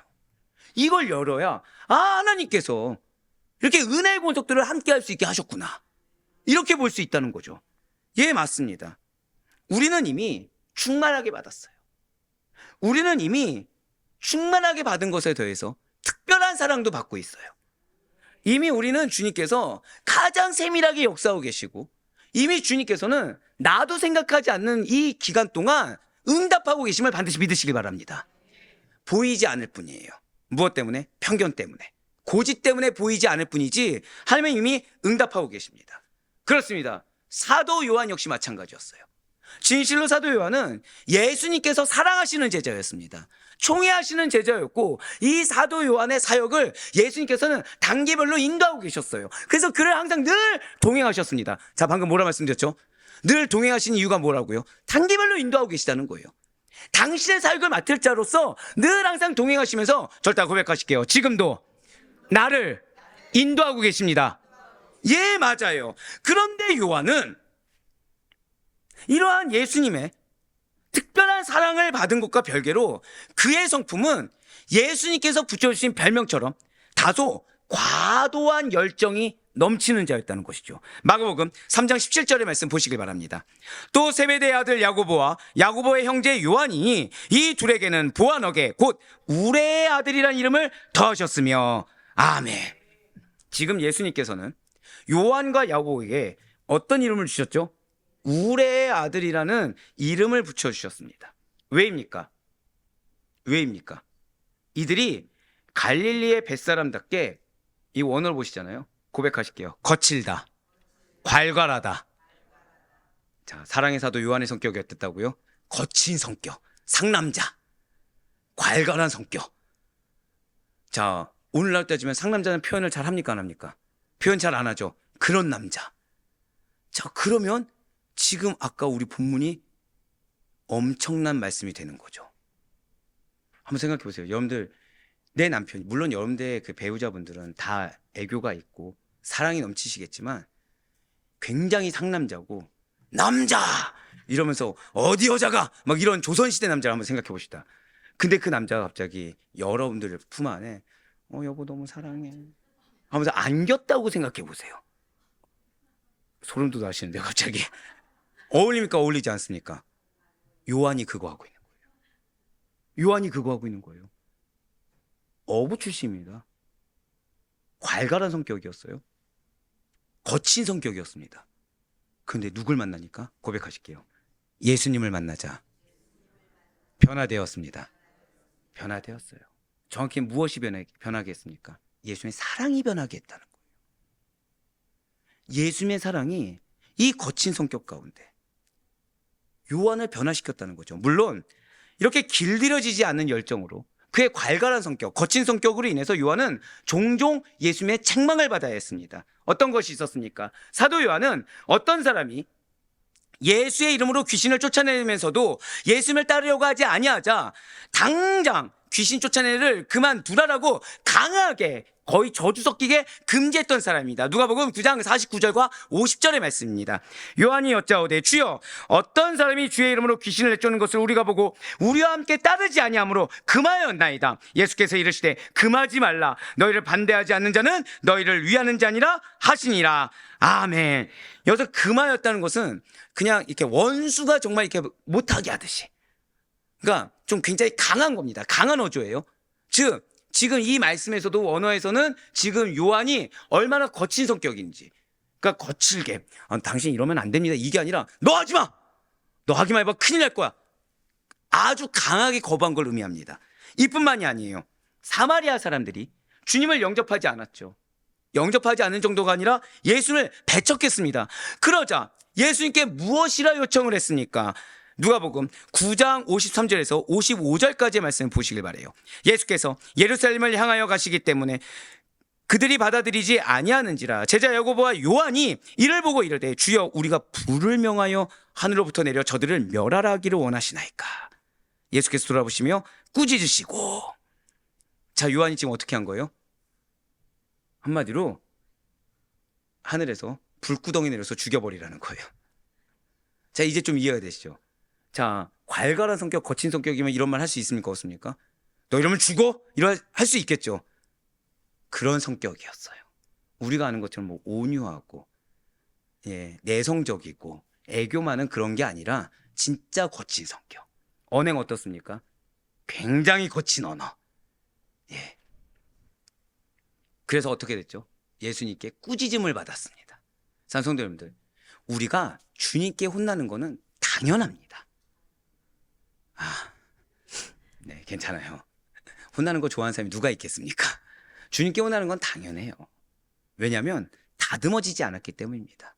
주님의 사역을 감당해야 되고, 정확히는 주님의 사랑을 받기 때문에 혼날 수 있는 거예요. 요한조차 꾸짖음을 받는데, 지금 요한 뭐 때문에 혼났죠? 그냥 팩트를 말씀드릴까요? 말했다고 혼났잖아요. 지금 요한의 입장에서 억울할까요? 억울하지 않을까요? 억울하죠. 예수님 위했잖아요. 근데 뭐라고 하는 거예요? 지금 꾸짖었어요. 지금 예수님은. 요한이 예수님 사랑하는 거 몰라서요? 아니요. 아시기 때문에, 요한은 다듬어져야 되기 때문에 꾸짖음을 받은 것입니다. 예, 맞습니다. 지금 요한의 언동은 매우 급하고 흥분을 잘하는 거치고 괄괄한 격한 성품의 소유자임을 그 언행으로 증거하고 있습니다. 그러니 예수님께서 그를 우레의 아들이라고 하신 것은 매우 적절한 표현이었다는 거죠. 그런데 여기서 끝나지 않아요. 또한 요한은 자기 형제 야고보와 함께 매우 야심이 있는 인물이었어요. 즉 예수님을 따라하는데 순적하다 순적하지 않다? 순적하지 않았습니다. 야심이 있었어요. 순교까지라도 각오할 터이니 다가올 내세에서 가장 높은 다리를 달라라고 지금 주님께 요청한 것입니다. 즉 다른 제자들이 요한 봤을 때 어떻습니까? 꼴사납죠. 그러니까 이런 거죠. 너가 예수님께 사랑받는다고 그런 얘기를 감히 해? 이런 거죠. 그러니까 이렇게 생각하시면 돼요. 회사의 사장 옆에 갑자기 여러 한 6군데 팀장이 있는데 그중에 팀장 하나를 사장이 항상 옆에 두는 겁니다. 갈 때마다 누굴 둬요? 그 팀장을 두는 거예요. 근데 그 팀장이 뭐라고 하는 거예요? 대표님, 이번에 사옥 이전할 때 제가 대표님을 제대로 한번 모셔보고 싶습니다. 저를 된다면 비서실장 정도 아니면 뭐 부사장 정도 어떻겠습니까? 제가 잘 한번 모셔보겠습니다. 라고 요한이 얘기한 거죠. 지금 여러분들 요한 어떻게 보이십니까? 그럴 수 있다 보이십니까? 아니죠. 인간적으로 아직 다듬어지지가 않은 거예요. 지금 마가복음 10장 35절에서 37절까지의 말씀 보시겠어요? 세베대의 아들 야고보와 요한이 주께 나와 여짜오되 선생님이여 무엇이든지 우리가 구하는 바를 우리에게 하여 주시기를 원하옵나이다. 이르시되 너희에게 무엇을 하여 주기를 원하느냐 여짜오되 주의 영광 중에서 우리를 하나는 주의 우편에 하나는 좌편에 앉게 하여 주옵소서. 이와 병행 구절이 마태복음 20장 20절과 21절에서도 이렇게 나와 있어요. 그때 세베대의 아들의 어머니가 그 아들들을 데리고 예수께 와서 절하며 무엇을 구하니 예수께서 이르시되 무엇을 원하느냐 이르되 나의 이 두 아들을 주의 나라에서 하나는 주의 우편에 하나는 주의 좌편에 앉게 명하소서. 아멘. 지금 마가복음은 세베대의 아들인 야고보와 요한이 직접 요청했다고 나와 있고, 지금 마태복음은 세베대의 아들의 어머니 살로메가 요청했다고 나와 있습니다. 자, 어느 쪽이 되었든지 간에, 즉 살로메에 의해서 이끌렸다고 하더라도 요한은 분명 예수님께서 자신이 고난받을 메시아라고 이전에 하셨습니까? 안 하셨습니까? 하셨어요. 나는 고난받을 메시아야. 즉 너희가 생각하는 정치적인 메시아가 아니야 라고 밝혔습니다. 그럼에도 불구하고 지금 요한은 믿었나요? 안 믿었나요? 안 믿었어요. 지금 요한은 예 알겠어요. 예수님 근데 왕국 세우실 때 가장 높은 특권을 내가 누리게 해주세요라고 과감하게 요청하고 있다는 거예요. 자, 여기까지 보니까 지금 요한의 성격 어떻습니까? 어떻게 적극적인 믿음의 소유자답습니까? 아니에요. 요한은 적극적인 믿음의 소유자라고 하기는 많이 부끄럽습니다. 베드로 못지않게 불과 같고 다혈질한 말이 잘 어울립니다. 그렇습니다. 성경뿐만 아니라 문헌을 보면 실제 사도 요한은 열정적이고 다소 급한 성격의 소유자입니다. 고집도 있어요. 그렇기 때문에 요한의 언행은, 요한의 그런 어떤 생각은 주님의 책망을 받을 만하기도 한 거라는 거죠. 하지만 여기서 진짜 감사한 게 있어요. 이러한 요한의 행동들은 일면 요한의, 고백하실게요, 강직한 성품. 한번 고백하실게요. 하나님의 눈과 사람의 눈은 다릅니다. 이걸 기억하셔야 돼요. 한 번 더 고백하실까요? 나의 단점이 주님께서는 장점으로 보십니다. 예, 진짜 감사하시길 바래요. 진짜 감사하시길 바래요. 여러분들을 연단하시는 거는 사실은 우리가 고쳐야 될 것이 100이라고 한다면 극히 일부만 연단하시는 겁니다. 나머지를 선하게 내 성격의 단점을 장점으로 만들어 주시고 내 상황의 약점을 강점으로 만들어 주시며 내 연약함을 반드시 강검으로 만드신 분이 우리 하나님이라는 사실을 믿으시길 바래요. 강직하다는 것이 무엇입니까? 마음이 꼿꼿하고 곧다라는 의미예요. 즉 우직하고 묵묵히 한 길로만 걸어가며 흔들림이 없다라는 것입니다. 고백하실게요. 흔들림이 없다. 지금 예수님께서는 요한에 대해서 흔들림이 없다라는 거예요. 즉 적극적인 믿음은 무엇이라고요? 한 번 더 고백하실게요. 흔들림이 없다. 이거 기억하셔야 돼요. 여러분들 다른 거 다 기억 못해도 오늘 적극적인 믿음은 무엇이다? 흔들림이 없는 믿음. 이걸 기억하셔야 돼요. 제가 여러분들 정말 간곡하게 부탁드립니다. 올해 우리에게는 약속의 말씀을 이미 작년부터 주셨고, 올해 어떤 때입니까? 기업을 이룰 때예요. 제발 이것만큼은 흔들림이 없길 바래요. 그래서 그 과정 가운데 나를 어떻게 연단하시냐, 이걸 이상하게 여기지 마시고 이 모든 과정까지도 내가 보지 못하는 하나님의 통로로 말미암아 기업을 이루기 위한 과정의 사실을 반드시 믿으시길 바래요. 강직한 자들은 주위에서 유혹을 하거나 권력으로 누리려고 한다고 하더라도 뜻을 굽히는 것이 없다라는 특징이 있습니다. 진실로 사도 요한은 예수님을 믿고 따르는 데 있어서 별다른 이견 없이 충직할 정도로 강직하게 행했어요. 사랑하는 성도 여러분들, 사실 오늘 찬양 중에도 준비할까 하다가 왜 그런 찬양 있지 않습니까? 강하고 담대하라. 왜죠? 왜 강하고 담대하라고 하죠? 딱 이유는 하나예요. 고백하실게요. 승리하라. 예, 여러분들에게 승리를 주기 위해서 강하라. 승리를 주기 위해서 담대하라고 하는 겁니다. 즉, 승리의 필수 요건이 무엇이죠? 강해야 돼요. 승리의 필수 요건이 무엇이죠? 담대해야 됩니다. 그런데 지금 사도 요한이 어떻다고요? 강직하다. 원어로 놀라운 거 말씀드릴까요? 강직하다가 무엇일까요? 원어로. 강직하다 뜻이 무엇일까요? 고백하실게요. 강하라. 담대하라. 예. 강직하다가 무엇이고요? 강하고 담대한 거. 적극적인 믿음은 흔들림 없는 믿음입니다. 그 흔들림 없는 믿음은 강합니다. 담대한 믿음이에요. 이것이 우리를 승리하게 합니다. 사단은 우리를 담대하지 못하게 합니다. 자꾸 피하게 하고 자꾸 멈춰있게 하고 머뭇거리게 합니다. 그 시간에 한 걸음을 나가야 돼요. 목사님, 돌다리도 두들겨보고 가야 되지 않겠습니까? 예, 신중함이 정말 필요하죠. 하지만 신중함이 나로 하여금 게으름이 돼서는 안 돼요. 신중함이 나로 하여금 불순종이 되어서는 안 됩니다. 예, 맞습니다. 사도 요한의 이러한 강직함이 우리에게 없으면 안 됩니다. 주님은 여러분들을 사랑하십니다. 그래서 여러분들의 승리를 주길 원하시고, 그래서 지금 여러분들에게 적극적인 믿음을 원하시고 계십니다. 그래서 적극적인 믿음은 흔들림이 없는 믿음이라고 말씀하시며, 그 흔들림이 없는 믿음은 강한 믿음, 담대한 믿음이라고 말씀하십니다. 예, 이런 우리의 강직함이 없이 이리 흔들리고 저리 흔들리며 갈대와 같이 믿음이 왔다 갔다 흔들려서는 안 된다는 거예요. 진실로 우리는 예수님을 믿고 따르는 일에 강직함을 보일 수 있어야 됩니다.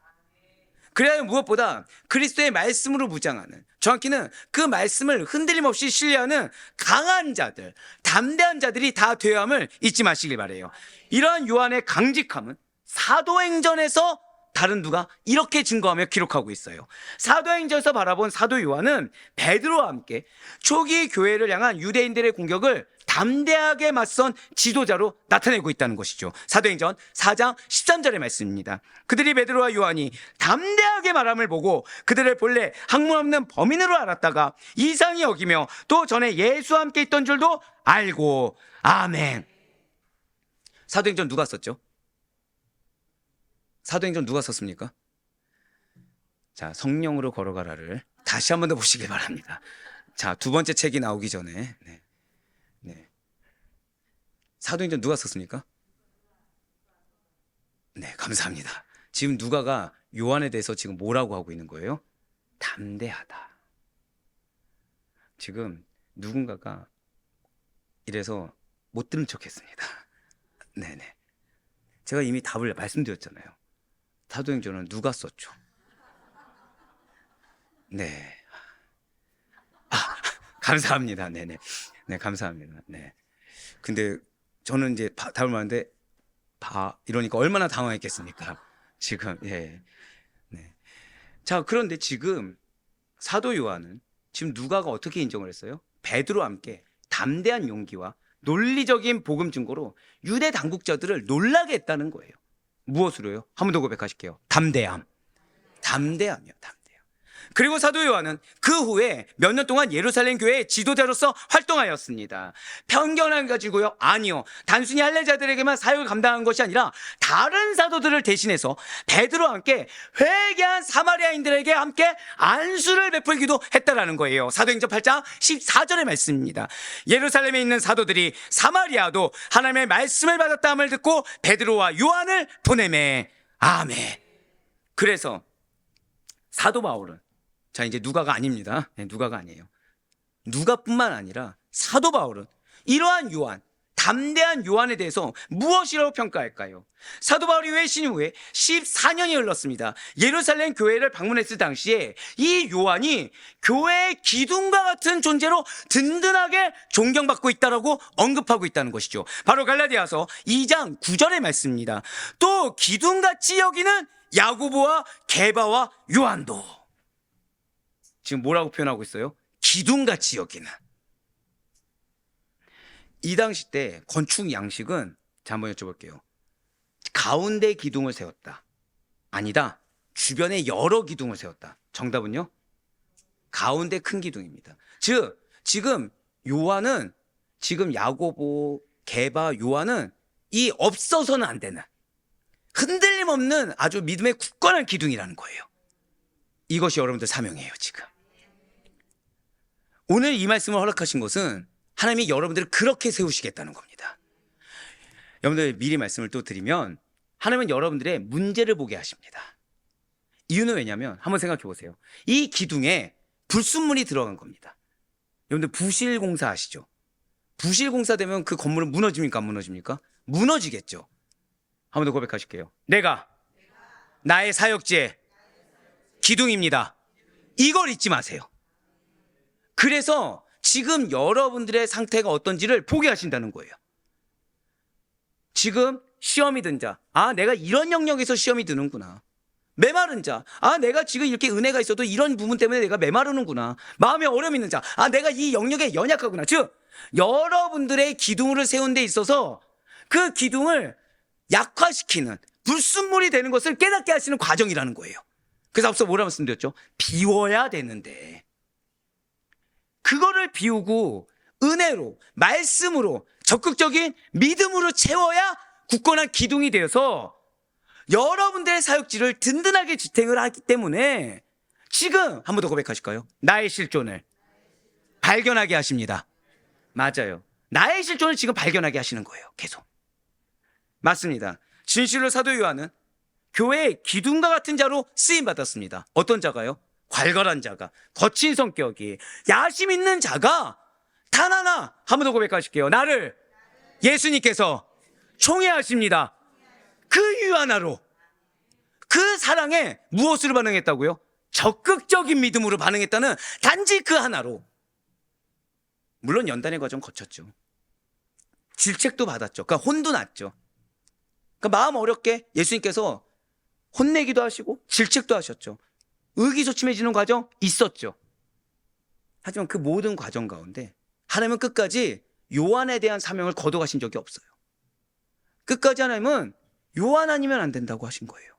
끝까지 하나님은 반드시 여러분들을 통해서 주신 약속의 말씀을 성취하기를 원하신다라는 거죠. 왜요? 이유는 하나, 예수님이 사랑하셨기 때문에. 우리에게 바라는 건 무엇이요? 적극적인 믿음, 흔들림 없는 믿음, 강하고 담대한 믿음. 요한이 이렇듯 야고보와 베드로와 함께 예루살렘 교회에 아주 든든한 기둥으로 세움받을 수 있었던 것, 그렇게 기둥이 될 수 있었던 것은 예수님의 사랑으로 말미암아 세움받았기 때문입니다. 그리고 그 사랑의 원동력에 힘입어 그 주님의 사랑을 전할 사랑의 사도로 부름받았기 때문이라는 거예요. 여러분들은 이미 축복의 도구로 부름받았습니다. 그 여러분들로 인해 자녀가 변화되고 여러분들로 인해 가족이 변화되는 사명을 우리가 공통의 사명으로 우리는 받았어요. 그러기서 무엇이 필요하다는 거예요? 예수님의 사랑을 빨리 인정하고 체감하라는 거예요. 내가 지금 느낄 수 없다면 뭐부터 해라? 선포부터 하라는 거예요. 그 사랑을 증거해야 됩니다. 즉 여러분들이 그 사랑을 100만큼 느끼면 100만큼 증거하는 거예요. 여러분들이 그 사랑을 1000만큼 느끼면 1000만큼 증거하는 거예요.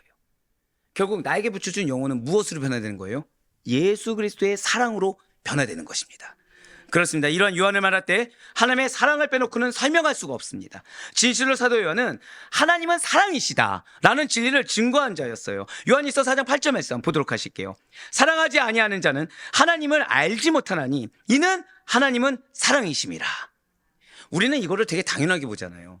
근데 이거는 이 당시 때 굉장히 센세이셔널한 선포였습니다. 충격적인 선포였어요. 이 당시 때는. 믿는 자들 포함해서 이 사도 요한이 이 당시 때 이 말씀을 선포했을 때 모두 다 충격적이었습니다. 예, 사도 요한에게서는 하나님은 사랑 그 자체였어요. 그 하나님께서 어떤 하나님이십니까? 인류를 사랑하시사 독생자를 아낌없이 주시는 사랑의 하나님이시기 때문에 사도 요한은 이것이 당연했습니다. 그런데 사도 요한은 이 당시에는 매우 이례적인 신관을 지녔어요. 즉 이례적인 신론을 지녔다는 거죠. 무슨 말씀입니까? 당시에 그러니까 시대마다 신학적인 흐름이라는 게 있습니다. 신학적인 흐름이라는 게 있어요. 그래서 당시에도 이 당시의 하나님에 대해서 생각하고 알고 있고 정립했던 이론들이라는 것이 있었다는 거죠.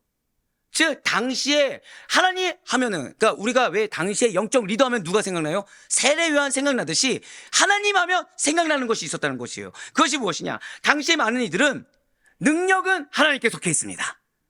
지혜는 하나님께 속해 있습니다. 이거는 믿었어요. 근데 사랑은 하나님께 속한 것으로 보지 않았어요. 그런데 요한은 분명히 사랑은 하나님께부터 시작한다, 하나님의 본질은 사랑이다라고 강조한 거예요. 그 당시의 사람들은 하나님의 본질이 뭐예요? 능력이에요. 당시의 사람들은 하나님의 본질은 무엇입니까?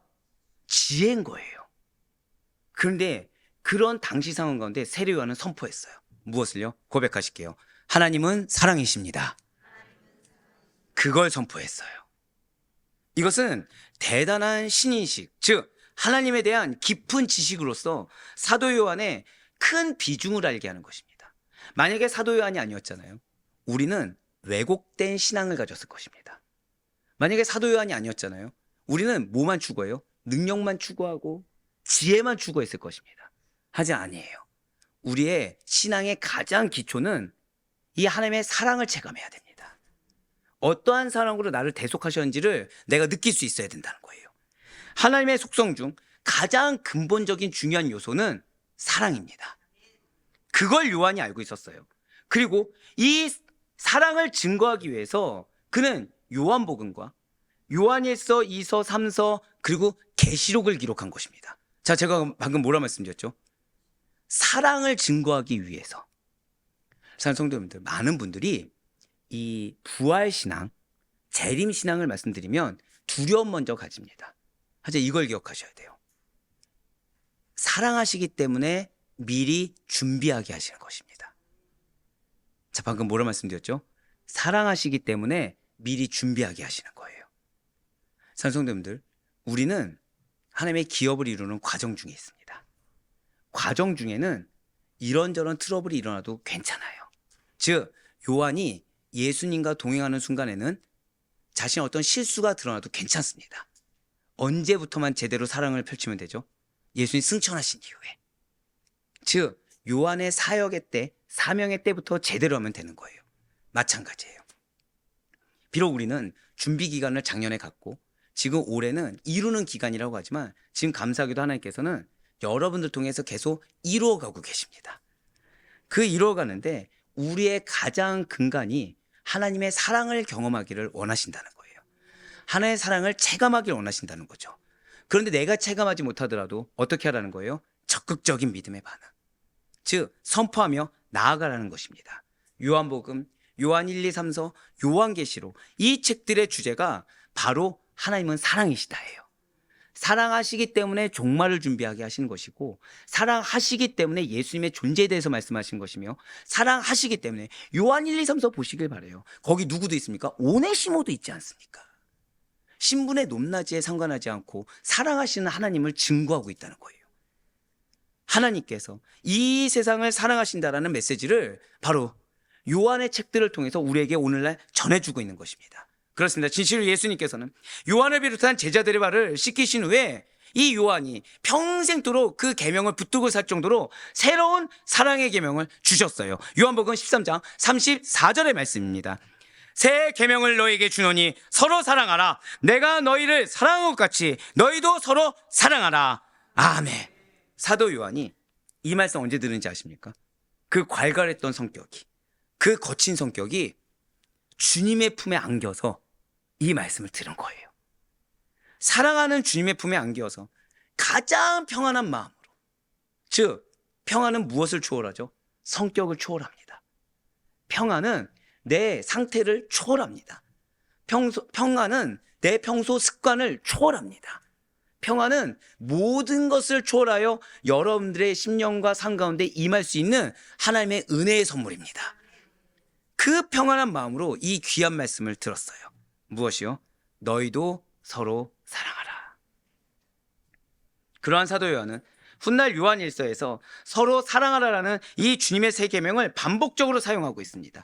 그만큼 주님의 사랑의 계명은 그에게 커다란 영향을 끼쳤다는 거예요. 그리고 서로 사랑하라라는 메시지의 배경은 바로 주님의 우리를 향한 십자가 사랑이 먼저 있었다라는 사실을 증거하고 있다는 거죠. 여러분과 제가 사랑이 많은 존재여서 주님을 사랑할 수 있는 거 아니라는 거예요. 지금 사도 요한의 성격이 누군가를 사랑할 만하기 때문에 주님을 사랑한 것이 아니었습니다. 지금 사도 요한이 돈이 많아서 사랑한 것도 아니었고, 지금 사도 요한이 사람이 많아서 사랑한 것도 아니었어요. 주님께서 먼저 사랑하셨기 때문에, 주님께서 여러분들을 사랑하셨기 때문에 여러분들의 성격, 여러분들의 상태, 여러분들의 환경을 초월해서 우리는 평안을 누릴 수가 있는 거고, 초월해서 주님을 사랑할 수가 있는 거예요. 그래서 말씀드리지 않았습니까? 믿음이 무엇이라고요? 환경을 초월하셔야 돼요. 인간적인 걸 초월하셔야 돼요. 그 믿음이 어떤 믿음이에요? 오늘 새벽에 말씀드렸던 그 믿음이 바로 이 적극적입니다. 결국 적극적인 믿음은 무엇입니까? 하나님께 사랑을 표현하세요. 어떤 상황이든 그래서 믿음으로 고백하세요. 사랑하는 연인에게, 사랑하는 배우자에게 사랑을 고백할 때 늘 항상 사랑해가 아니잖아요.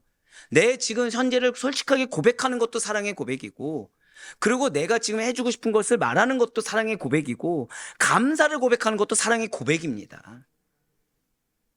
주님께서 먼저 우리를 사랑해 주셨는데 우리가 고백하지 못할 것이 무엇이 있겠습니까? 주님의 그 사랑으로 인해서 우리는 이미 사랑을 배웠고, 그 사랑으로 다른 영혼들을, 그 어떠한 영혼이라고 하더라도, 나의 마음에 상처를 준 그 영혼이라고 하더라도 사랑할 수가 있다라는 거예요. 그렇습니다. 사도 요한이 사랑의 사도가 될 수 있었던 배경은 잘 기억하세요.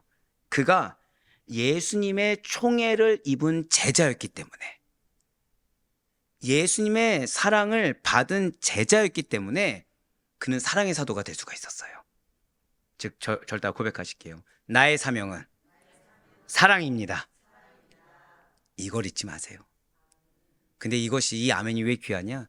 그랬기 때문에 사도 요한은 그 어떤 누구보다도 영적인 탁월함과 깊은 영성을 가지고 하나님은 사랑이시다 라는 심오한 진리를 전하고 허다한 영혼을 변화시킬 수가 있었던 것입니다. 그렇습니다. 여러분들은 반드시 영혼을 변화시킬 거예요. 여러분들은 반드시 속한 공동체를 변화시킬 것입니다. 그 이유는 단 하나예요. 예수님이 여러분들을 사랑하시기 때문에. 그 이유 하나예요. 사랑하는 성도 여러분들, 사도 요한은 흔히 신학자들이 이렇게 얘기합니다. 기독교 신학의 지평을 넓힌 자. 당연하겠죠. 당시의 신과는 어땠다고요? 하나님은 누구다? 능력이다. 하나님은 누구다? 지혜다. 그런 당시의 신관을 깨트린 자. 근본은 하나님은 사랑이다. 요한복음과 공간복음을 통하여 예수 그리스도에 대한 심오한 진리를 증거하고 영적인 해설로 복음을 완성시켰다라는 평가를 받고 있는 인물이 바로 사도 요한입니다.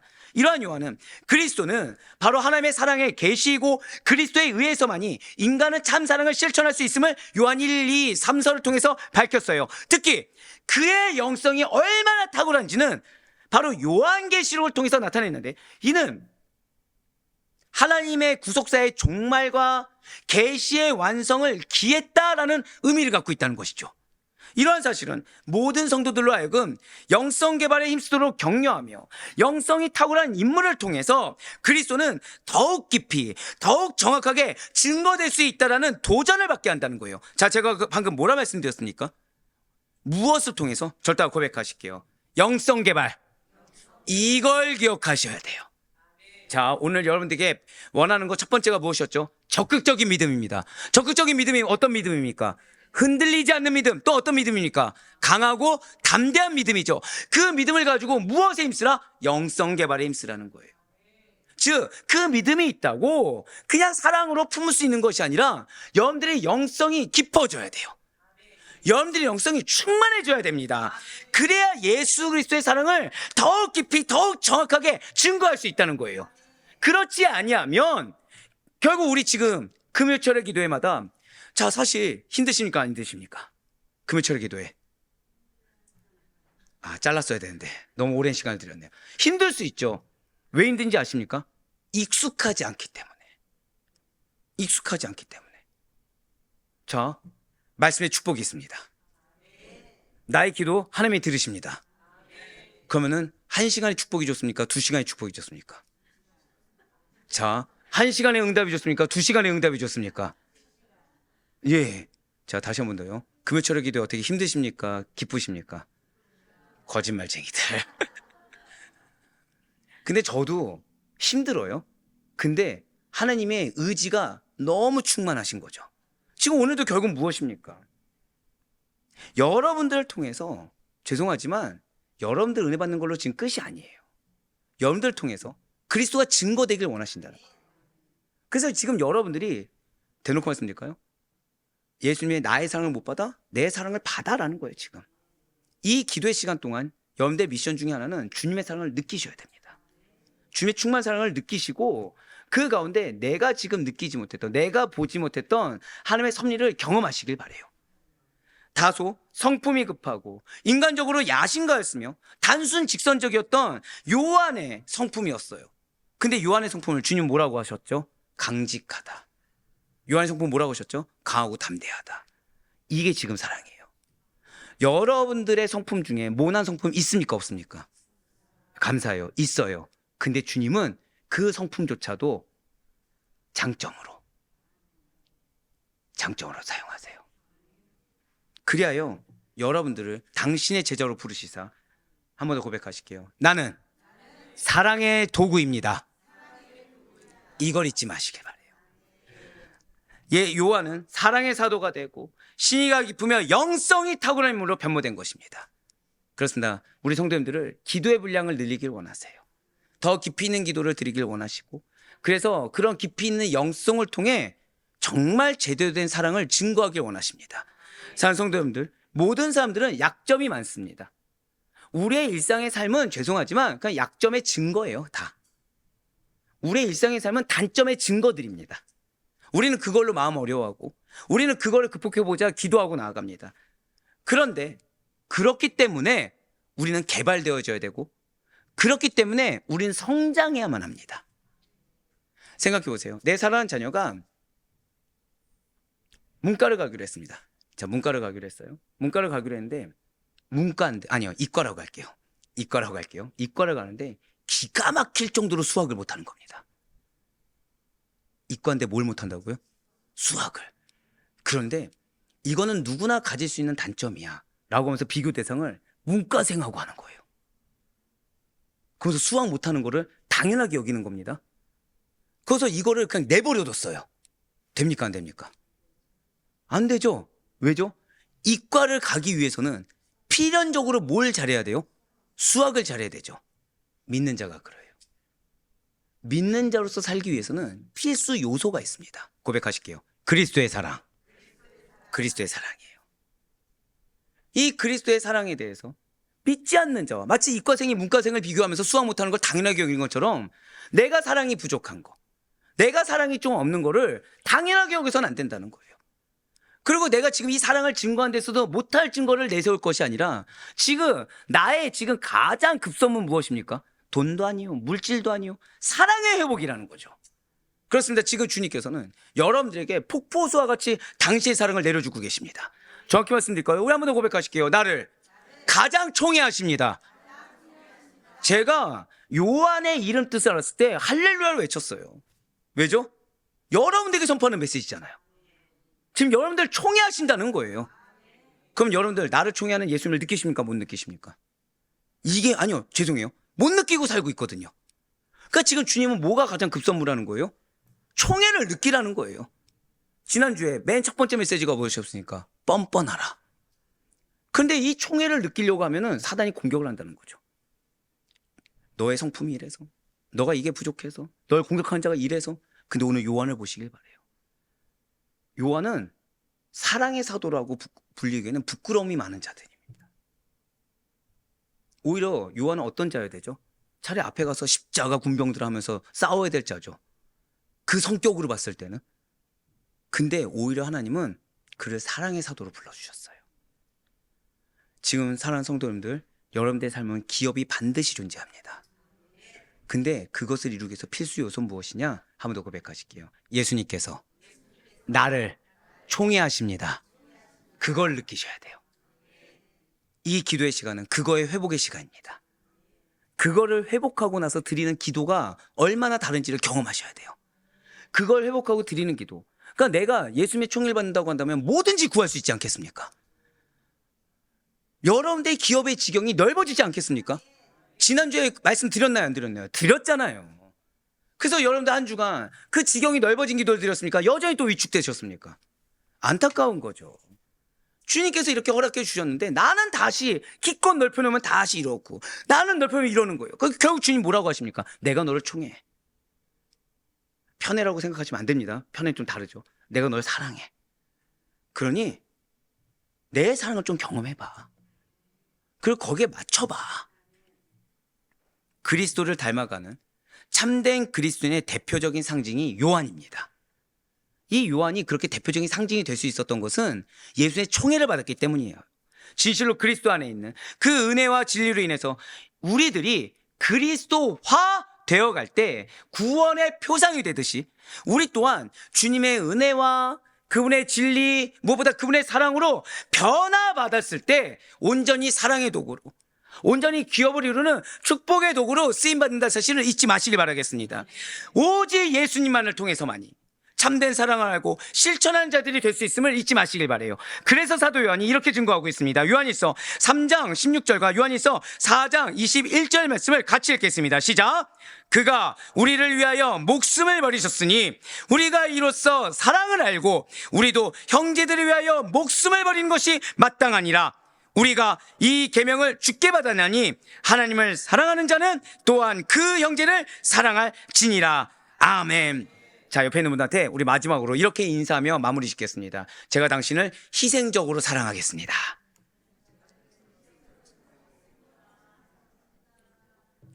여러분 느끼셨죠?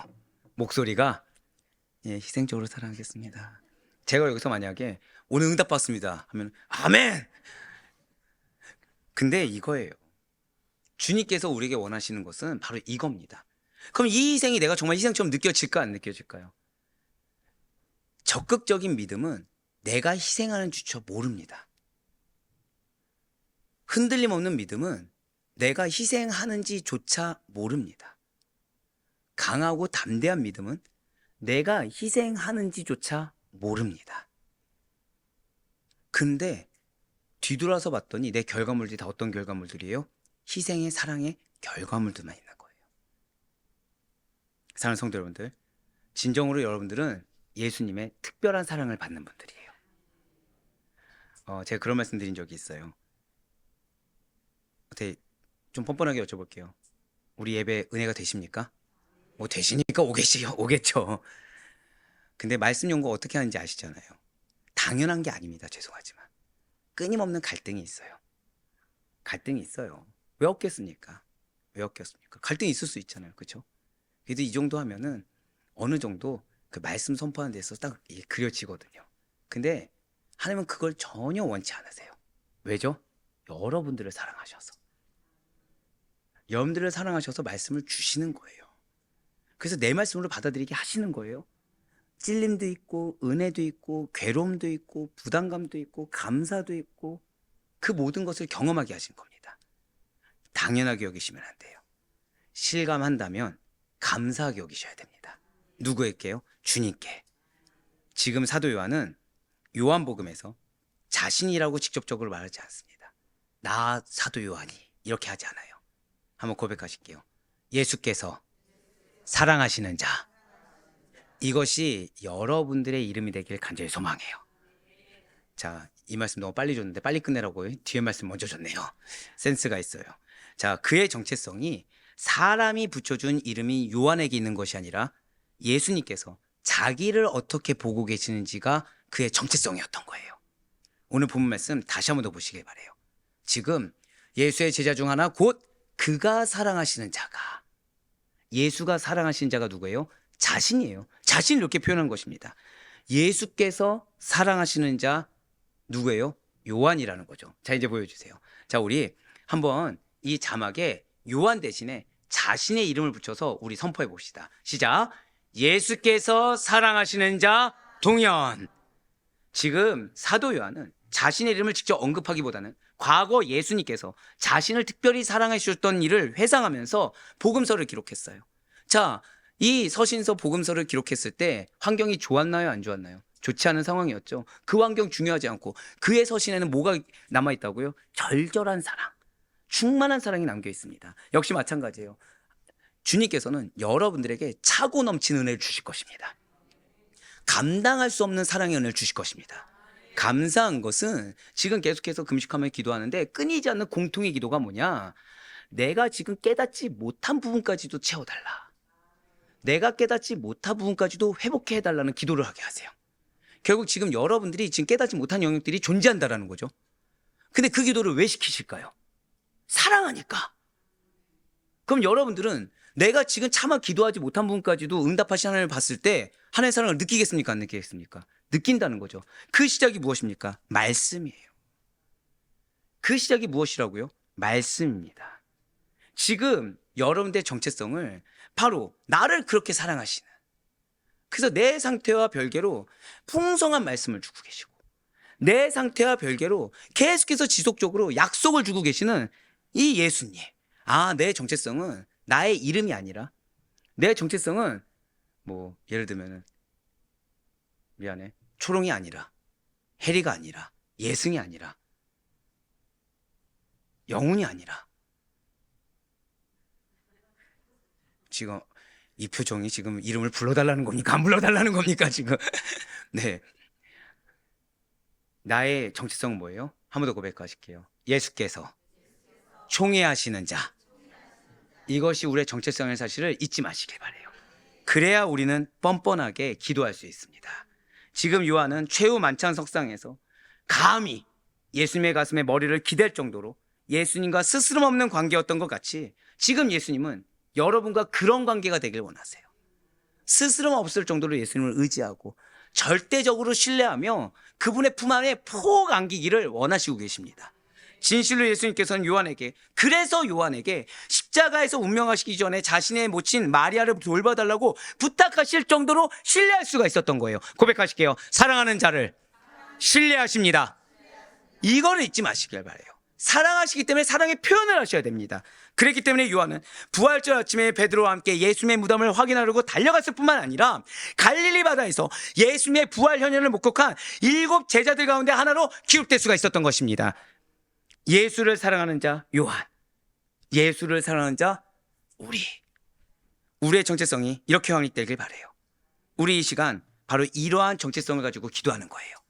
사실 우리는 예수님을 사랑한다고 하지만 요한 이전에 하나님을 지혜로, 능력으로 국학했던 자들과 마찬가지로 실상 예수님을 온전히 사랑하는 것이 아니라 나의 현실의 문제를 능력으로 해결해 줄 예수님, 지혜로 해결해 줄 예수님, 현실의 삶에서 해결을 주실 예수님을 사랑하고 있습니다. 그래서는 안 돼요. 누군가 여러분들을 사랑한다고 하면서 여러분들 자체를 사랑하는 것이 아니라 여러분들을 통해 받을 무언가를 바라면서 사랑한다고 고백한다면 그것은 진짜 사랑이 아닌 것입니다. 하지만 예수님께서는 그런 우리를 아심에도 불구하고 우리를 총애하고 계세요. 그래서 오늘 이 시간 여러분들을 초청하시사 계속해서 뻔뻔해도 좋으니 더 크게 기도하라, 더 확장해서 기도하라고 또 초청하세요. 근데 또 그러고서 또 연약해지니까 내가 너를 총애한다까지도 말씀해 주셨어요. 특별하게 너를 사랑한다고 말씀해 주셨어요. 당신을 사랑하는 바로 그러한 자에게 응답하시기 위해서 초청하셨습니다. 그러니 정체성을 온전히 확립하시길 바라요. 우리의 정체성은 무엇입니까? 이전 것은 또 지나갔네요. 이래서 반복하는 거예요. 우리의 정체성은 이제 그리스도인 이러지 마시고 한 번 더 선포하고 기도합시다. 우리의 정체성 고백하실게요. 예수께서 총애하시는 자. 이 정체성을 잊지 마시길 바라요. 그러니 온전히 예수님 그 자체를 사랑하셔서 예수님의 총애를 받기에 합당한 자로서의 그 기도와 그 반응이 나올 수 있는 우리가 되길 소망합니다.